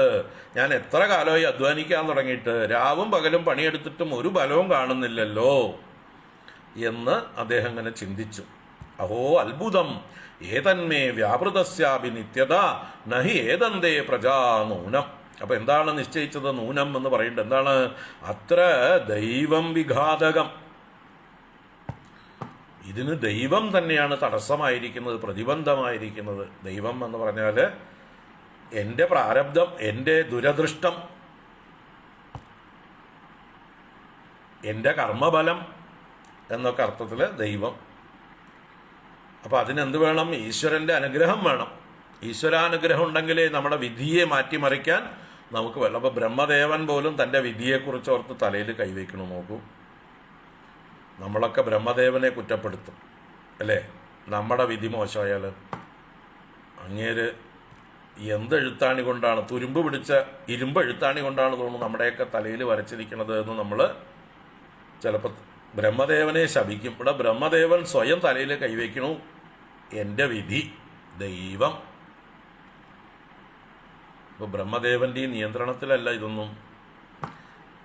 അദ്ദേഹത്തിനും ഇതിലൊന്നും മാറ്റിമറിക്കാൻ പറ്റില്ല. അദ്ദേഹം വെറും ഒരു ഉദ്യോഗസ്ഥൻ മാത്രമാണ്, ഒരു എക്സിക്യൂട്ടർ മാത്രമാണ്. അദ്ദേഹത്തിന് ഡിസിഷൻ എടുക്കാനോ ഡിസിഷനുകളെ മാറ്റിമറിക്കാനോ ഉള്ള യാതൊരു കഴിവുമില്ല. എന്താണോ തൻ്റെ പ്രഭു തന്നിൽ ഏൽപ്പിച്ച പണി അതുമാത്രം ചെയ്യാനുള്ള അധികാരമേ ബ്രഹ്മദേവനുള്ളൂ. അല്ലാതെ അതൊന്നും മാറ്റിമറിക്കാനുള്ള അവകാശമൊന്നും അദ്ദേഹത്തിനില്ല. അപ്പോൾ തൻ്റെ വിധിയെ ഓർക്കുകയാണ് അദ്ദേഹം. എന്നിട്ട് അദ്ദേഹം എന്ത് ചെയ്തു? ഏവം യുക്തകൃതഃ തസ്യ ദൈവം ച അവേക്ഷതസ്തദാ കസ്യ രൂപമഭൂദ്വേധാ യത് കായം അഭിചക്ഷതേ. യുക്തകൃതഃ ദൈവം അവേക്ഷതഃ തസ്യ കസ്യ രൂപം ദ്വേധാ അഭൂത്. യുക്തകൃതഃ, യുക്തകൃതഃ എന്ന് പറഞ്ഞാൽ യുക്തമായ കൃത്യത്തോടു കൂടിയവൻ, വേണ്ടത് ചെയ്യുന്നവൻ, ശരിയായ കർമ്മം മാത്രം ചെയ്യുന്നവൻ എന്നൊക്കെ അർത്ഥം. അപ്പൊ യുക്തമായതിനെ ചെയ്യുന്ന ആ ബ്രഹ്മദേവൻ കസ്യ ദൈവം അപേക്ഷതഃ, അദ്ദേഹം ദൈവത്തെക്കുറിച്ച് അപേക്ഷിക്കുകയായിരുന്നു, ആലോചിക്കുകയായിരുന്നു. ദൈവം എന്ന് പറഞ്ഞാൽ അദൃഷ്ടം, തൻ്റെ കർമ്മബലത്തെക്കുറിച്ച് ഇങ്ങനെ ചിന്തിക്കുന്നതായിട്ടുള്ള ആ തസ്യ കസ്യ എന്ന് പറഞ്ഞു. കസ്യ എന്ന് പറഞ്ഞാൽ കഹ എന്ന ശബ്ദം ബ്രഹ്മദേവന്റെ പര്യായമാണ്. കഹ എന്നത് ബ്രഹ്മദേവന്റെ പേരാണ്. പ്രജാപതിമാരെയും കഹ എന്ന് പറയും. അപ്പൊ കസ്യ എന്ന് പറഞ്ഞാലോ ബ്രഹ്മദേവന്റെ രൂപം ദ്വേധാ അഭൂത്. അദ്ദേഹത്തിന്റെ രൂപം, ശരീരം ദ്വേധാ, ദ്വേധാ ദ്വിപ്രകാരേണ, രണ്ടായിട്ട് അഭൂത് ഭവിച്ചു. രണ്ടായി ഭവിച്ചു. അദ്ദേഹത്തിന്റെ ദേഹം രണ്ടായി പിരിഞ്ഞു. യത് കായം അഭിചക്ഷത്തെ, അതിനെയാണ് കായം എന്ന് പറയുന്നത്. കായം എന്ന് പറയാൻ കാരണം എന്താണ്? കസ്യ ഇതം, കസ്യ എന്ന് പറഞ്ഞാൽ ബ്രഹ്മാവിൻ്റെ, ഇതം ഇത്, അതുകൊണ്ടാണ് കായം എന്ന്. അപ്പോൾ നമ്മുടെ ശരീരത്തിന് കായം എന്ന് പറയാൻ കാരണം എന്താ? ബ്രഹ്മാവിൻ്റേത്. ബ്രഹ്മാവിൻ്റെ ശരീരം രണ്ടായി പിരിഞ്ഞിട്ടാണ് മനുഷ്യരുണ്ടായത്, ആണും പെണ്ണും, മനുഷ്യവർഗം. അതാണ് മനുവും ശതരൂപയുമായി ഭവിക്കുകയാണ്. ആ രണ്ടായി പിരിഞ്ഞ രൂപം. അപ്പോൾ ബ്രഹ്മാവിൻ്റെ ശരീരം രണ്ടായി പിരിഞ്ഞതിനെ കായം എന്ന് വിളിക്കുന്നു. പെരുങ്കായമല്ല, മനുഷ്യ ശരീരത്തിനെ കായം എന്ന്. എന്തുകൊണ്ട്? കസ്യ ഇതം, ബ്രഹ്മദേവൻ്റേത് എന്നർത്ഥത്തിലാണ്. അപ്പോൾ അത് നമ്മുടെ ശരീരം നമ്മുടേതല്ല കേട്ടോ. ആരുടേതാണ്? ബ്രഹ്മദേവൻ്റേതാണ്. താഭ്യാം രൂപവിഭാഗാഭ്യാം മിഥുനം സമപദ്യത യസ്തു തത്ര പുമാൻ സോഭൂത മനുഹു സ്വയംഭുവസ്വരാട്. താഭ്യാം രൂപവിഭാഗാഭ്യാം മിഥുനം സമപദ്യത യസ്തു തത്ര പുമാൻ സോഭൂത മനുഹു സ്വയംഭുവ സ്വരാട്. താഭ്യാം രൂപവിഭാഗാഭ്യാം, ആ ബ്രഹ്മദേവന്റെ ശരീരം രണ്ട് രൂപങ്ങളായി വിഭജിക്കപ്പെട്ടു. ആ വിഭജിക്കപ്പെട്ട രണ്ട് രൂപങ്ങളിൽ നിന്ന് മിഥുനം സമപദ്യത, മിഥുനം എന്ന് പറഞ്ഞാൽ ദമ്പതികൾ, ഒരു സ്ത്രീയും ഒരു പുരുഷനും സമപദ്യത, സമ്പതിച്ചു എന്ന് പറഞ്ഞാലോ ഉണ്ടായി വന്നു. തത്ര പുമാൻ യഹ തു സഹ സ്വരാട് സ്വയംഭുവഃ മനുഹു അഭൂത്. തത്ര, ആ ബ്രഹ്മദേവന്റെ ശരീരം രണ്ടായി പിരിഞ്ഞതിൽ പുമാൻ യഹ, പുരുഷനായത് ആരാണോ, സഹ അദ്ദേഹം, സ്വരാട്, സ്വരാട് എന്ന് പറഞ്ഞാൽ സ്വയം രാജതേ, ചക്രവർത്തി എന്നർത്ഥത്തിൽ, ചക്രവർത്തിയായ സ്വയംഭുവഃ മനുഹു അഭൂത്, ഭൂമിയുടെ മുഴുവൻ അധിപനായിട്ടുള്ള സാമ്രാട്ടായിട്ടുള്ള ചക്രവർത്തിയായ സ്വയംഭുവ മനുവായി ഭവിച്ചു. സ്വയംഭുവൻ എന്ന് പറയാൻ കാരണം സ്വയംഭൂവായ ബ്രഹ്മാവിൽ നിന്നുണ്ടായതുകൊണ്ട്. സ്വയംഭൂ ബ്രഹ്മാവാണ്, ബ്രഹ്മാവിൻ്റെ പുത്രൻ സ്വയംഭുവൻ. സ്വയംഭുവന്മാരൊക്കെ ബ്രഹ്മപുത്രന്മാരാണ്. നാരദനെ സ്വയംഭുവ എന്ന് വിളിക്കുന്നത് കേൾക്കാം. നീ അത്രിയെയും വസിഷ്ഠനെയും കർദമനെയും ഒക്കെ വിളിക്കാം എന്തായിട്ട്? ഹേ സ്വയംഭുവ. ദക്ഷനെ വിളിക്കാം ഹേ സ്വയംഭുവ എന്ന്. ഇവിടെയും മനുവായി തീർന്ന ആള് ബ്രഹ്മദേവന്റെ പുത്രനായതുകൊണ്ട് സ്വയംഭുവൻ എന്ന് പേര് വന്നു. അപ്പോൾ സ്വയംഭുവഃ മനുഹു അഭൂത്. അപ്പോൾ ബ്രഹ്മദേവന്റെ രണ്ടായി പിരിഞ്ഞ ശരീരത്തിലെ പുരുഷ ശരീരം സ്വയംഭുവ മനുവായി. സ്ത്രീയാസീത് സദരൂപാഖ്യ മഹിഷി അസ്യ മഹാത്മനഃ. അസ്യ മഹാത്മനഃ, ആ മഹാത്മാവായിട്ടുള്ള ബ്രഹ്മദേവന്റെ ഏതൊന്നാണോ സ്ത്രീയായി തീർന്ന ഭാഗം, യാ സ്ത്രീ ആസീത്, ശരീരത്തിന്റെ ഒരു പകുതി സ്ത്രീയായി തീർന്നല്ലോ, അത് ശതരൂപാഖ്യ മഹിഷി. അവിടെ അസ്യ മഹാത്മന എന്നുള്ളത് മനുവിൻ്റെ അർത്ഥത്തിൽ എടുക്കണം. അസ്യ മഹാത്മനഃ മഹിഷി, മഹാത്മാവായിട്ടുള്ള ആ മനുവിൻ്റെ മഹിഷി, മഹിഷി എന്നാൽ ഭാര്യ. അപ്പം മനുവിൻ്റെ ഭാര്യയായി തീർന്നു, ശതരൂപ എന്നുള്ള പേരുള്ള ഭാര്യയായിട്ട് തീർന്നു ബ്രഹ്മദേവന്റെ ശരീരത്തിൻ്റെ പാതി, സ്ത്രീഭാഗം. തഥാ മിഥുനധർമ്മേണ പ്രജാഹി ഏതാം ബഭൂവിരെ സജാപി ശതരൂപായാം പഞ്ച അപത്യാനി അജീജനത്.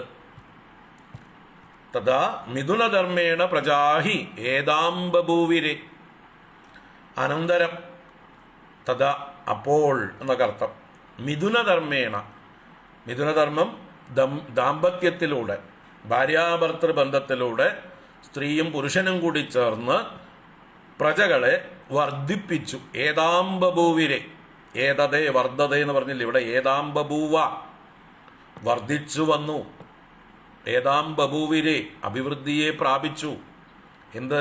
പ്രജാഹ, സന്തതികൾ വർദ്ധിച്ചു വന്നു. അപ്പം മിഥുനധർമ്മത്തിലൂടെ അപ്പോൾ ബ്രഹ്മദേവന് സമാധാനമായി. കാരണം ഇതുവരെ ബ്രഹ്മദേവൻ ഒറ്റയ്ക്ക് സൃഷ്ടി നടത്തിക്കൊണ്ടിരിക്കുകയായിരുന്നു.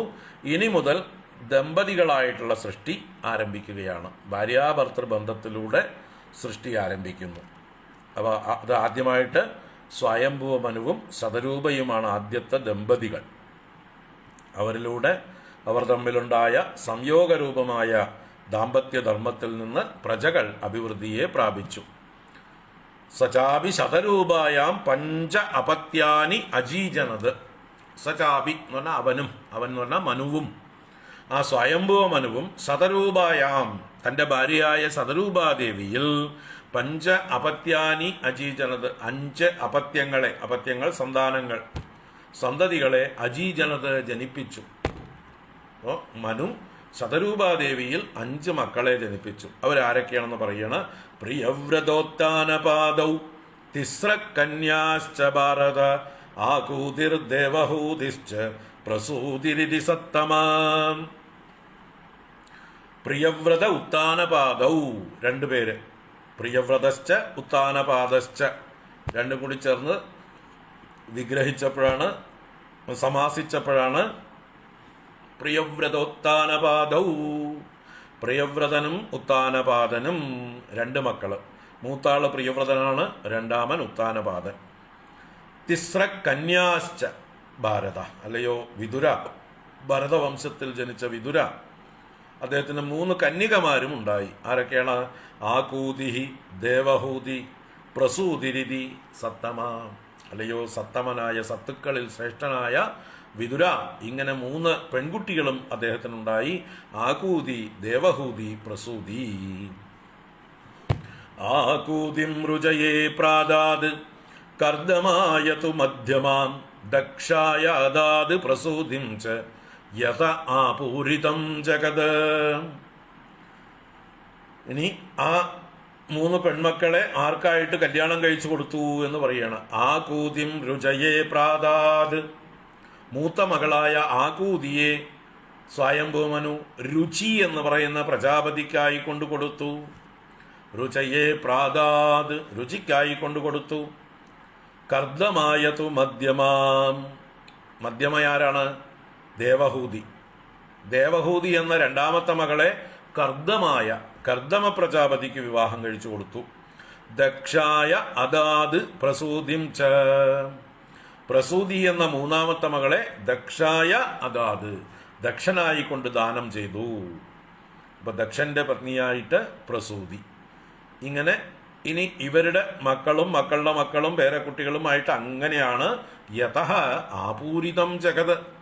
യതഃ, യാതൊന്നിൽ നിന്ന്, ഏത് സന്തതികളിൽ നിന്ന് അല്ലെങ്കിൽ ഏത് ദമ്പതികളിൽ നിന്ന്, ജഗത് ആപൂരിതം, ഈ ലോകം മുഴുവൻ നിറയപ്പെട്ടു പ്രജകളെ കൊണ്ട്. അപ്പോൾ ദേവഹൂതിയുടെ മക്കളായിട്ട് 9 കന്യകമാരുണ്ടാവും, ദക്ഷന് 16 കന്യകമാരുണ്ടാവും, ആകൂതിക്ക് പിന്നെ 1 മകളും 1 മകനും, യജ്ഞനും ദക്ഷിണയും മഹാലക്ഷ്മിയും വിഷ്ണു ഭഗവാനും പുത്രനും പുത്രിയുമായിട്ട് ജനിക്കും. പിന്നെ അവരുടെ വംശപരമ്പരകളായിട്ടൊക്കെ ജനിക്കുന്നുണ്ട്. അപ്പോൾ